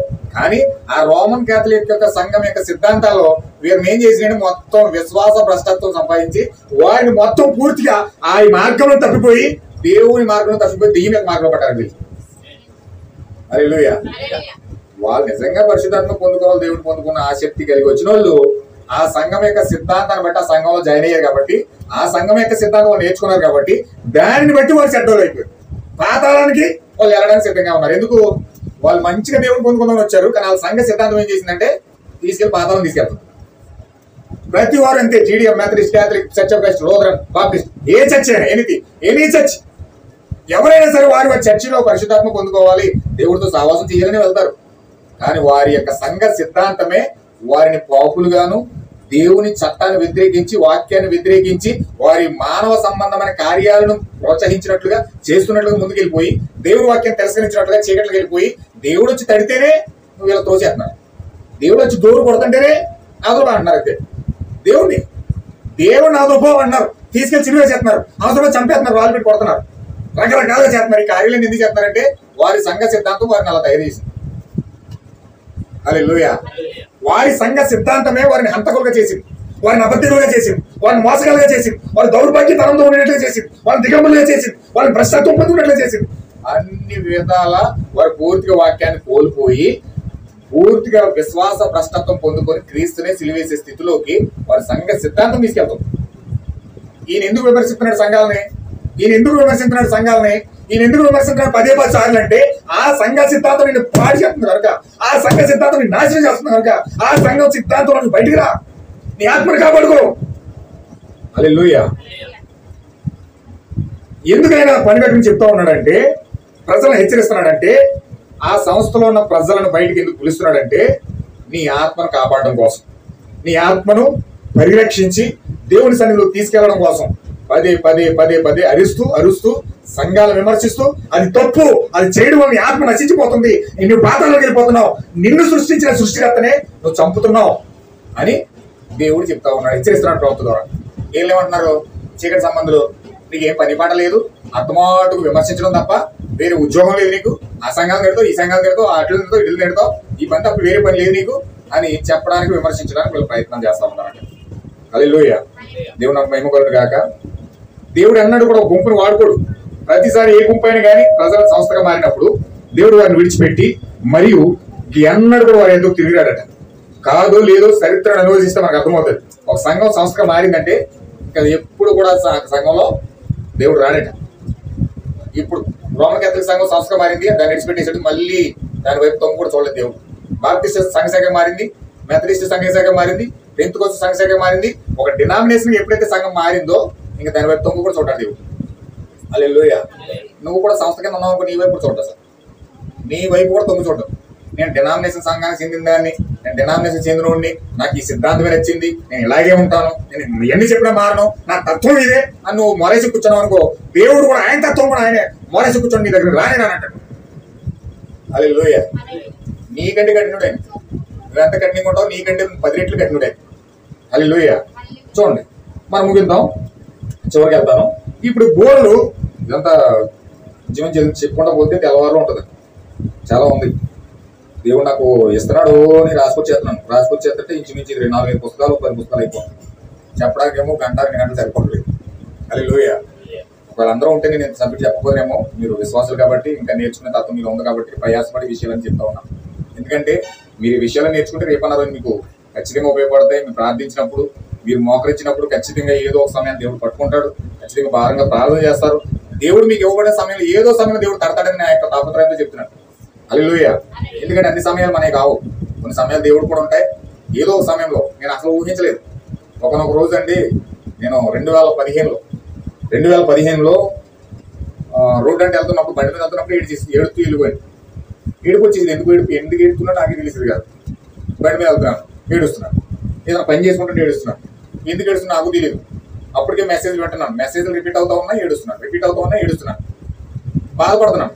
నా ఎంత దుర్మార్గుడు, భూమికి భారం, ఎందుకు ఇంత పాపి బతకడం, దెయ్యం అలా చెప్పిందంటే నువ్వే యోధ ఇస్కరియోతు అన్నట్టు చూపెడుతుంది. ఎందుకు ఇలాంటి దేవుడు వదిలేసి మనుషులు వదిలేసి ఒంటరి పోరాటం ఎంతకాలం చేయను, చావడం బ్రతుకు కదా, ఎందుకు ఇలాంటి బ్రతుకు బతకడం కంటే చావడం మేలని చెప్పి చాలా నిరాశలో నిస్పృహలో నేను ఎలా కృంగిపోయి దిగజారిపోయి అలా వెళ్తా ఉన్నప్పుడు బండి మీద వెళ్తుంటే ఏడ్చుకోండి, పని చేసుకున్నప్పుడు ఏడ్చుకోండి. ఎందుకు ఏడుతున్నా నాకే తెలిసింది కాదు. ఒకనొక రోజు 2015లో దేవుడు ఆ 7 ముద్రలు పట్టుకుని, 7 ముద్రలు ఎక్కడ పెట్టుకున్నాను, అయ్యేలా రీతిన సమయం ఎక్కడ పెట్టుకున్నాను, కింగ్ జేమ్స్ వెర్షన్ తీసుకుని చదువుతూ ఉన్నాను. కింగ్ జేమ్స్ వెర్షన్ తీసుకుని చదువుతూ ఉంటే ఆ రాకడ కోసం కొన్ని విషయాలు నాకు అర్థమవుతూ ఉన్నాయి. ఆ రాకడ కోసం కొన్ని విషయాలు అర్థమవుతుంటే నేను ముద్రలు తెరిచాను, అయ్యేలా రీతి సమయం తెరిచాను. ఇవన్నీ తెరుస్తూ ఉంటే సడన్ గా నాకు ముందు ఏదో కళ్ళు జిగేలు మెరుస్తున్నట్టు, దూతలు మెరుస్తున్నట్టు ఉంది. నేను వెంటనే బైబిల్ అంతా తెరుస్తూ ఉన్నాను, అయ్యేలా రీతి సమయం చదువుతూ ఉన్నాను. ఇంకా పని కట్టుకుని ఇంకా అన్నం మర్చిపోయాను. పొద్దున్నే సాయంత్రం వరకు అన్నం లేదు, ఏం లేదు, నీళ్ళే పోవాలి, కనీసం నీళ్ళు కూడా తాగున్నాను. అలా చదువుతూ ఉండగా నా హృదయంలో లెక్కలేనంత ఆనందం నింపబడిపోయానండి. ఎందుకు ఆ ఆనందం వచ్చిందో నాకు నేను అప్పుడు దాకా ఏడ్చినోడిని, అప్పుడు దాకా దుఃఖపడినోడిని, నా యొక్క ప్రాణం కోసం నిరాశ చెంది నిస్సహాయ స్థితిలోకి వెళ్ళిపోయినోడిని. సడన్ గా ఏం జరిగిందో తెలియదు. దేవుడు అక్కడ నన్ను దర్శించాడు. ఒక అద్భుతమైన వాతావరణం వెళ్ళిపోయింది. 2015లో జనవరి 7వ తారీఖున అలా నా మైండ్ లో ఫిక్స్ అయిపోయింది. ఎందుకంటే దేవుడు అప్పుడు నన్ను దర్శించాడు. ఆ యొక్క దర్శించిన సమయాన్ని నేను ఎప్పుడు ఎల్లప్పుడు కూడా మర్చిపోలేదు. అదే నా కళ్ళ ముందు అలా తిరుగుతూనే ఉంటది, ఎల్లప్పుడు కూడా తిరుగుతూనే ఉంటది. చాలా సంతోషం, అంటే ప్రపంచం జయించినంత ఆనందం వచ్చేసింది. ఎంత ఆనందం అంటే ఆ ఆనందంతోనే సమస్తాన్ని త్యజించి చావైనా బ్రతుకని, ఈ వాకింగ్ కోసం బ్రతుకని నిర్ణయం తీసుకున్నాను. హల్లెలూయా. ఎన్ని శ్రమలు వచ్చినా, ఎన్ని ఇబ్బందులు వచ్చినా అవసరమైన కట్టెట్టుకు పేకతో ఎక్కేసిన ఈ వాక్యం విషయంలో రాజీ పడకూడదని నిర్ణయం తీసుకున్నాను. హల్లెలూయా. అడుక్కు నేను బతుకుతాను, నష్టమే లేదు. కానీ వాక్యం మాత్రం నేను వదులుకోలేదు. ఈ సత్యం సామర్థ్యం నాకు అర్థమైంది, ఈ జీవం ఏంటో నాకు అర్థమైంది, ఈ యొక్క జీవితం ఏంటో నాకు అర్థమైంది. దాన్ని ఎప్పుడైతే నేను గ్రహించానో వెంటనే దానికోసం తీసుకున్న నిర్ణయం. దాన్ని అనుభవించినప్పుడు తెలియదు, వేసుకుని చెప్పాడు తక్కువ కూడా తెలియదు, పొందుకున్నవాడు తప్ప మరి ఎవరికి తెలియదు. హల్లెలూయా. అయితే ఖచ్చితంగా ఈ చివరి కాలంలో మనం విమోచన కాలంలో ఉన్నాం. ఇది విమోచన జరిగే టైంలో ఉన్నాం మనం. ఇప్పుడు బోర్లు విప్పబడతా ఉన్నాయి. ఈ యొక్క బోర్లన్నీ కూడా మోగుతూ ఉన్నాయి. 48 సంవత్సరాల నుంచి బోర్లు మోగుతూ ఉన్నాయి. ఇప్పుడు బోర్లు మనకు వినబడతా ఉన్నాయి. ఆత్మ సంబంధమైన బోర, విలియం మ్యారియన్ బ్రహ్మ 7వ దూత పలికిన బోర స్వరం 1200 వర్తమానాలు మనకు వినబడతా ఉన్నాయి. ఎప్పుడైతే ఆ 1200 వర్తమానాలు బట్టి మనము చదివి ఆ యొక్క వాక్యాన్ని సారమైన ప్రత్యక్షత పొందుకొని, ఆ జీవాన్ని పొందుకొని ఎప్పుడైతే ప్రభు యొక్క సన్నిధిలో నిలబడుతున్నామో ఆ సన్నిధిలో ఖచ్చితంగా గొప్ప ప్రత్యక్షతని మనం పొందుకోవడం దేవుడు అవకాశం ఇస్తా ఉన్నాడు. హల్లెలూయా. ప్రియమైన సహోదరులారా, జాగ్రత్తగా ఆలోచించండి. ఇప్పుడు మనం ప్రభు భోజనం తీసుకుంటా ఉన్నాం. ఆ బోర్ల పండుగలో ప్రభురాత్రి భోజనం తీసుకుంటా ఉన్నాం. దేవుడు ప్రభురాత్రి భోజనం ఎందుకు ఇస్తున్నాడంటే, ఆ బోర్లు ఎందుకు కూర్చున్నాడు అంటే ఆ శరీరము, ఆ రక్తము, ఇప్పుడు మనం తీసుకునే శరీరం భౌతిక సంబంధమైంది, తీసుకునే శరీరం భౌతిక సంబంధమైంది. కానీ అసలైన రక్తము 700 గ్రంథం అండి, అసలైన శరీరము 700 గ్రంథం అండి. ఇందులో ఉన్న ప్రత్యక్షత పొందుకుని దీని చేతను ముద్రించబడినప్పుడు మిడతల దగ్గర రావు. చాలా జాగ్రత్త గుర్తుపెట్టుకోవాలి. మిడత నిన్ను తాకకుండా ఉండాలంటే నీకు పరిశుద్ధాత్మ ముద్ర ఉండాలండి. పరిశుద్ధాత్మ ముద్ర లేకుండా ఉన్నావా, మిడత వచ్చి నిన్ను తాకడా సిద్ధంగా ఉంది. ఆ మిడత చాలా రకాల కోణాలు ఉన్నాయి, దాన్ని ఒకసారి ఊహించుకోండి. ఆ మిడతలా ఉండవేంటి, దానికి పళ్ళు ఏమో సింహం కూరలా ఉండవేంటి, దాని తలకాయ ఏమో ఈ కింద వరకు స్త్రీ యొక్క తల ఉంటున్నట్టుగా ఉండడం ఏంటి, ఏమంటే దానికి బంగారంలో మూత ఉండడం ఏంటి, ఇవన్నీ కూడా ఎందుకు పెడతాడంటే మిడతల కోసం ఎందుకు చెప్తున్నాడంటే, వచ్చే వారం చూద్దాం దేవుని చిత్తం అయితే. ఖచ్చితంగా ఆ మిడతలు నిన్ను తాకకుండా ఉండాలంటే, ఆత్మ సంబంధమైన మిడతలు నిన్ను తాకకుండా ఉండాలంటే నీకు పరిశుద్ధాత్మ ముద్ర కావాలి. పరిశుద్ధాత్మ ముద్రను పొందుకుంటానని నువ్వు సాక్ష్యం ఇవ్వడానికి ఇక్కడ ప్రభురాత్రి భోజనం తీసుకుంటా ఉన్నావు. నువ్వు ప్రభురాత్రి భోజనం ఎందుకు తీసుకున్నావు తెలుసా? ప్రభురాత్రి భోజనం ఎందుకు అడుగు పెడతావు తెలుసా? ఏదో అందరూ తీసుకుంటా నేను కూడా తీసుకోవాలి, లేకపోతే అందరూ ఆచరిస్తున్నా నేను కూడా ఆచరించాలి అని కాదు.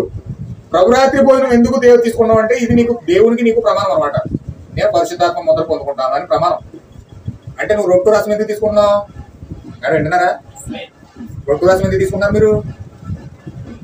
రొట్టు, ప్రభురాత్రి భోజనము, శరీరము, రక్తం ఎందుకు తీసుకున్నారు మీరు?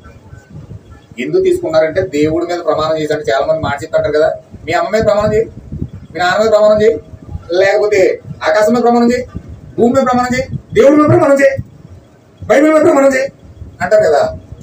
ఇప్పుడు నువ్వు ప్రభురాత్రి భోజనం ప్లేట్ మీద ప్రమాణం చేస్తున్నావు. అది ప్రభురాత్రి భోజనం చెయ్యని కడతావు అంటే నువ్వు ప్రమాణం చేస్తున్నావు దేవుడితో. ఏమని? నేను ప్రభు యొక్క ముద్ర పొందుకుంటాను, దేవుని యొక్క ముద్ర పొందుకుంటాను. మరి దేవుని యొక్క ముద్ర పొందుకుంటానని నువ్వు చెప్పి ఇక్కడ ప్రమాణం చేసి రొట్టెని తినేసి రసం తాగేసి ఇంటికి టీవీ ముందు కూర్చున్నావు అనుకో, నీ ప్రమాణం ఏమైనట్టు? ఇంటికి సీరియల్ ముందు కూర్చున్నావు అనుకో, నీ ప్రమాణం ఏమైనట్టు? ఇంటికి వెళ్ళి బుక్ చదవకుండా అమెరికా కన్నా కూర్చుని సోది పెట్టుకున్నావు అనుకో, ఈ ప్రమాణం ఏమైనట్టు? ప్రభురాత్రి భోజనం తీసుకుని ఎన్ని ప్రమాణాలు చేసి ఉంటావు దేవుడితో, ఎన్ని రకాలుగా నువ్వు నెరవేర్చుంటావు చెప్పండి. నా మాట చాలా క్లియర్గా అర్థమై ఉంటుంది అనుకుంటున్నాను. ఎన్ని నెలల నుంచి ప్రభురాత్రి భోజనం తీసుకుంటున్నావు, ఎన్నిసార్లు దేవుడు ప్రమాణం చేస్తున్నావు? చాలా మంది అంటే ప్రమాణం చేస్తారు కానీ దాని మీద నిలబడట. ఇవాళ ప్రమాణం చేస్తారు, రేపు దాటేస్తారు. ప్రమాణం అంటారు ముక్తిదే అంటాను, ప్రమాణం చేస్తారని చెప్పారు ముక్తిదే. మరి దేవుడితో ప్రమాణం చేసినప్పుడు కూడా నువ్వు అలాగే తప్పిపోయావు అనుకో, ఈ ముద్ర పొందుకోకుండా, దాంతో చదవకుండా, దాంతో సహవాసం చేయకుండా, ప్రభురాత్రి భోజనం తీసేసుకుని ఈ చదవకుండా ముద్ర పొందకుండా ప్రమాణం దాటిపోతున్నావు అనుకో, మరి నువ్వు దేవుడి దగ్గర మాట తప్పుతున్నావా, నెరవేరుస్తున్నావా? దేవుడితో నమ్మకంగా ఉన్నావా, లేకపోతే నమ్మకంగా లేకుండా ఉన్నావా? ఒకసారి ఆలోచించండి మీరు. అంటే దేవుడితో నమ్మకంగా ఉండాలంటే నువ్వు ఇక్కడ ప్రమాణం చేసింది, పోలీసుల ముందు తీర్పు చాలా మంది చేస్తారు చూడండి. పోలీసుల ముందు కోర్టులో ప్రమాణం చేస్తారు, నేను దేవుడు సాక్షిగా, ఈ గ్రంథం సాక్షిగా, ఎవరో ఏ గ్రంథం నమ్ముతారో గ్రంథం సాక్షిగా నేను అంతా నిజమే చెప్తాను అంటాడు, కానీ అంతా అబద్ధమే చెప్తాడు. హల్లెలూయా. అర్థమవుతుందండి? పెళ్లిలో కూడా చాలా మంది భార్య భర్తలు నీ కష్టంలోను, నీ శ్రమలోను, నీ యొక్క ఇబ్బందుల్లోను, నీ యొక్క అన్ని విషయాల్లో కూడా నేను పాలిభాగస్తుని అవుతాను అని ప్రమాణం చేసేస్తాడు. పెళ్ళి 2 సంవత్సరాలు చూడాలి, అసలు చాలా కొంచెం అయిపోతుంది. ఏదన్నా కష్టం వచ్చిందంటే, ఏదన్నా బాధ వచ్చిందంటే అంతే, డెవలప్లో చెప్పే నీ పని నువ్వు చూసుకుని నా పని నేను చూసుకుంటాను అంట. అంటే ఆ ప్రమాణాల మీద నిలబడట్లేదు, ఏ ప్రమాణం కొద్ది నిలబడతలేదు. ప్రభురాత్రి భోజనంలో ప్రమాణం చేసింది కూడా అలాగే చేసేస్తాను. అంటే నీ ప్రమాణం నువ్వు ఎలాగైతే భౌతిక సంబంధంగా నిలబడుతున్నావో, ఆత్మ సంబంధంగా కూడా నువ్వు అలాగే నిలబడతావు. నువ్వు దేవునితో ప్రమాణం చేసి నిలబడినట్లే నీ భార్యతో నిలబడవు, నీ స్నేహితుడితో నిలబడవు, నీ యొక్క పాస్టర్తో నిలబడవు, నీ యొక్క సహోదరుడితో నిలబడవు, నీ యొక్క దేనితో కూడా నిలబడలేని స్థితిలో నీకు అనుకూలంగా వెళ్ళిపోతావు. కానీ నీ ప్రమాణం కొట్టేసి ప్రమాణం కోల్పోతాను. హల్లెలూయా. అందుచేత నా ప్రేమైన సహోదరులారా, మీరు ఆలోచించండి ఒకసారి. ప్రభురాత్రి భోజనం అనగా అది ప్రవక్త అన్నాడు ప్రమాణము అన్నాడు. అంటే పెళ్లి ప్రమాణం ఎటువంటిదో ప్రభురాత్రి భోజనం అటువంటిది. అందుకే ప్రభురాత్రి భోజనం తీసుకున్నప్పుడల్లా 1 కొరింథీ 11 చదివిపించేస్తాను నేను. మాస్టర్ ఏం చేస్తారు? పెళ్లి చేసినప్పుడు మాస్టర్ పెళ్లి చేసినప్పుడు ఏం చేస్తారండి? చదివేస్తారు మొత్తం, లేఖనా చదివేసి అన్ని చదివేసి చూపేసి మొత్తం వెళ్ళిపోతారు అంతే. నా బాధ్యత తీరిపోయింది అని వెళ్ళిపోతారు అంతే. అలాగే ఈ రోజు ప్రభురాత్రి భోజనం ఇచ్చినప్పుడు కొరింథీ పత్రిక 11 చదివేసి ఇప్పించాను, మన బాధ్యత అంతే అయిపోయింది. తర్వాత నువ్వు నెరవేర్చే ప్రమాణం ఎట్లా నెరవేరుస్తావు? ఇంటికి వెళ్ళి కనీసం ఒక్క అరగంట అయినా దాంతో సహవాసం చేసి అసలు ప్రవక్త ఏం మాట్లాడాడు, ఏం చెప్తా ఉన్నాడు, అసలు మొదటి ముద్ర ఏంటి, రెండో ముద్ర ఏంటి, మూడో ముద్ర ఏంటి, నాలుగో ముద్ర ఏంటి, అసలు ఎందుకు ఈ గ్రంథం ఉంది, ఈ గ్రంథంలో నా పేరు ఉందంట, అసలు ఈ గ్రంథంలో నా పేరు ఎలా కనబడుతుంది, ఏ విధంగా ఏం మాట్లాడుతున్నాడు అసలు ప్రవక్త, దేవుడు ఏం మాట్లాడుతున్నాడు, అసలు ప్రకటన గ్రంథం అంటే ఏంటి, దేవుడు ఎందుకు ఆ గ్రంథం తెరిచాడు, ఎందుకు దూతలు మాట్లాడుతున్నాయి, ఏంటి ఆ బోరలు, ఏంటి ఆ తెగుళ్ళు అని నిజంగా హృదయపూర్వకంగా ప్రభురాత్రి భోజనం తీసుకున్న వ్యక్తి పరిశీలిస్తాడనమాట. పరిశీలిస్తాడు దాన్ని పరిశీలించి ఏంటి ప్రత్యక్షత, దేవుడు ఏం చెప్తా ఉన్నాడు, ఏం మాట్లాడుతూ ఉన్నాడు, అసలు నా కోసం ఏముంది ఈ గ్రంథంలో, నా పేరు ఎలా రాశాడు ఇందులో, అసలు నా పేరు ఇందులో ఏ విధంగా ఉంది అని ఏం చేస్తారంటే ఒక వ్యక్తి దాన్ని పరిశీలించి పరిశీలించి పరిశీలించి దాన్ని మూల ప్రత్యక్షత పొందుకొని దేవునితో ఐక్యమవుతాడు. అంటే నిన్ను వారమంతా నెలంతా దేవునితో ఐక్యపరిచేది ఏంటంటే ప్రభురాత్రి భోజనంలో జరుగుతున్న నీ పెండ్లి ప్రమాణం. కానీ ఈరోజు భౌతికంగా ఎలాగైతే ప్రమాణాలు చేసి వాళ్ళ ప్రమాణాన్ని నిలబడకుండా ఎలాగైతే ఉంటున్నారో ఈరోజు వాక్యంతో కూడా అలాగే ఉంటున్నారు. వాక్యంతో కూడా అలాగే ప్రమాణాలు కోల్పోయి, ప్రమాణాలతో లెక్కలేదండి ఈరోజు హక్కు లవోదికే సంఘకాలం అంటే ఏంటంటే హక్కులు కోరే సమయం. నా హక్కు ఇది, నేను ఎలాగ ఉంటాను, నా హక్కు ఇది, నేను ఇలాగే చేస్తాను, నా హక్కు ఇది, నేను ఇలాగే మాట్లాడతాను, నా హక్కు ఇది, నేను ఇలాగే జీవిస్తాను, ఇష్టమైతే ఉంటే కష్టం మానే. అంటే దేవుడితో కూడా అంతే, దేవుడు నాకు మేలు చేస్తే పచ్చి చేస్తాను, లేకపోతే లేదు, దేవుడు నన్ను ఆశీర్వదిస్తే పచ్చి చేస్తాను, లేకపోతే లేదు అనే స్థితికి మనుషులు వచ్చేసారు. హల్లెలూయా. దేవుడు నన్ను స్వస్థపరిస్తేనే నేను ఆరాధిస్తాను, దేవుడు నాకు మేలు చేస్తేనే ఆరాధిస్తాను, దేవుడు నాకు కీడు చేసాడు అనుకో దేవుడి దగ్గరికి వెళ్ళను, నేను వదిలేస్తాను దేవుడిని. దేవుడు అయితే ఏంటి, దెయ్యం ఏంటి, నాకేంటి, బతినంతకాలం బతికేస్తాను శుభ్రంగా, తర్వాత చచ్చిపోతాను అంటారు. అంటే ఇది ఏంటంటే హక్కులు కోరే సమయం. వాళ్ళు హక్కులు బట్టి, వారి కోరికలు బట్టి, వారి ఇష్టాలు బట్టి వెళ్ళే కాలం ఇది. ఒకళ్ళ ఇష్టాన్ని ఒకళ్ళు ఇష్టపడరు, వాళ్ళు నచ్చింది చేస్తారు, నచ్చకపోతే మానేస్తారు. అది కాలం లౌకిక సంఘాలం అంటే అది. కానీ లౌకిక సంఘాలంలో ఉన్నాం నువ్వు అలాగే ఉంటావు, చీకట్లో ఉన్నాం అలాగే ఉంటావు. కానీ లౌకిక సంఘకాలం దాటి విమోచన కాలంలో చూస్తే ఖచ్చితంగా నీవు నీ హక్కులను వదిలిపెట్టి నువ్వేం చేస్తావు తెలుసా, విమోచన గ్రంథంలో విమోచన ప్రణాళిక అంతా తెలుసుకొని పరిశీలించి దేవునితో ఐక్యమై నీ ప్రమాణాలను కట్టుబడి ఉంటావు. హల్లెలూయా. అందుచేత ఆ ప్రమాణాన్ని కాపాడుకోవడానికి మనము శతవిధాల ప్రయత్నం చేద్దాం. దేవుడితో మీరు ప్రమాణం చేస్తా ఉన్నారు, దేవుడితో మీరు చేసిన ప్రమాణం ఇంటి దగ్గర కూడా మీరు కాపాడుకోవాలి. ఈ దేవుడు చేసిన ప్రమాణం ఇంటి దగ్గర కూడా మీరు పాటించాలి. దేవుడితో చేసిన ప్రమాణం మీరు పనిలో ఉన్నా, ఎక్కడ ఉద్యోగంలో ఉన్నా, ఎక్కడ ఉన్నా సరే ఆ ప్రమాణాన్ని మాత్రం మీరు కోరుకోకూడదు. అది నిజమైన నమ్మకమైన భక్తి. దేవుడు ఇక్కడ ఆదివారం మాత్రమే చూడదు, మిగతా 6 రోజులు నువ్వు ఎలా ఉన్నావు చూస్తాడు. హల్లెలూయా. దేవుడు కేవలం నెల ప్రభురాత్రి భోజనం ఇచ్చినప్పుడు మాత్రమే చూడదు, ఆయన నెల అంతా చూస్తాడు. నేను ఏ క్షణంలో, ఏ మూలలో, ఏ చీకట్లో, ఏ యొక్క కార్యాలు అన్నీ కూడా మొత్తం ఒక కన్ను నేను వెంబడిస్తుందంట. సీసీ కెమెరా నేను ఒకటి వెంబడిస్తుంది, గుర్తుపెట్టుకోవాలి. ఒక దూత నేను వెంబడిస్తుందట. అయితే ఖచ్చితంగా మన ప్రమాణాలు మనం కాపాడుకోవడం, ప్రమాణాలు కాపాడుకుంటే ఖచ్చితంగా మనకు విమోచన కాలంలో ఉంటే అర్థమవుతుంది. మీరు విమోచన కాలంలోకి వచ్చారు, యేసుక్రీస్తు నామములో బాప్తిజం పొందుకొని చక్కగా మీరు ముందుకెళ్తూ ఉన్నారు కనుక మీరు విమోచన కాలంలో ఉన్నారు. హల్లెలూయా. మీరు ధన్యులండి. విమోచన కాలంలో ఉన్న ప్రజలు ధన్యులై ఉన్నారు. విమోచన కాలానికి ముందు లౌకిక సంఘకాలం నుండి రోమన్ క్యాథలిక్ 2000 సంవత్సరాలు ఉన్న సంఘాలన్నీ కూడా విమోచన కాలంలోకి రాలేదు. ఆ విమోచన కాలంలోకి రాలేని సంఘాలన్నీ కూడా ఎక్కడున్నాయి, చీకట్లో ఉన్నాయి. కానీ విమోచనలోకి వచ్చిన ప్రజలు మాత్రం ధన్యులై ఉన్నారు. హల్లెలూయా. విమోచన కాలంలో ఎప్పుడైతే విడిపించబడతావో ఆ ప్రమాణాన్ని ఇంటి దగ్గర కూడా మీరు నెరవేరుస్తారని దేవుడు మీతో మాట్లాడుతున్నాడు. హల్లెలూయా. నెరవేరుతున్నారని మరి మీరు విమోచన కాలంలో ఉన్నారా, లౌకికలో ఉన్నారా? ఏమంటే విమోచన కాలంలో ఉంటే ఖచ్చితంగా మీ ప్రమాణాలు కాపాడుకుంటారు. ఖచ్చితంగా మీ ప్రమాణాలు కాపాడుకుంటే ఖచ్చితంగా దేవుడితో ఇంటికి వెళ్ళి సహవాసం చేస్తారు.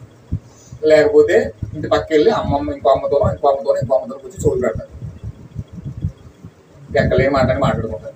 లేకపోతే పనులు అయ్యి పురమాయించుకుని అన్ని చేసుకుంటారు తప్ప వాక్యంతో సహవాసం చేయడానికి మాత్రం టైం అవుతుంది. ఒకవేళ సహవాసం చేద్దామని బుక్ తీసారని నిద్ర వస్తుంది, బద్దకం వస్తుంది. పని గట్టికి చదువుతారు, ఒక పేజీ అయినా చదువుతూ ఉంటారు, నిద్ర వస్తుంది, మెల్లగా బుక్ మీద పడి నిద్ర అవుతారు. హల్లెలూయా. అంటే దెయ్యం అలా మోసం చేస్తుంది. అంతసేపు నా ప్రియమైన సోదరులు ఇప్పుడు మేల్కోండి, దేవుడు చేసే కార్యాలు చూడండి, మన ప్రమాణాలు కాపాడుకుంటాం, దేవుడి దగ్గర నమ్మకాన్ని కాపాడుకుంటాం.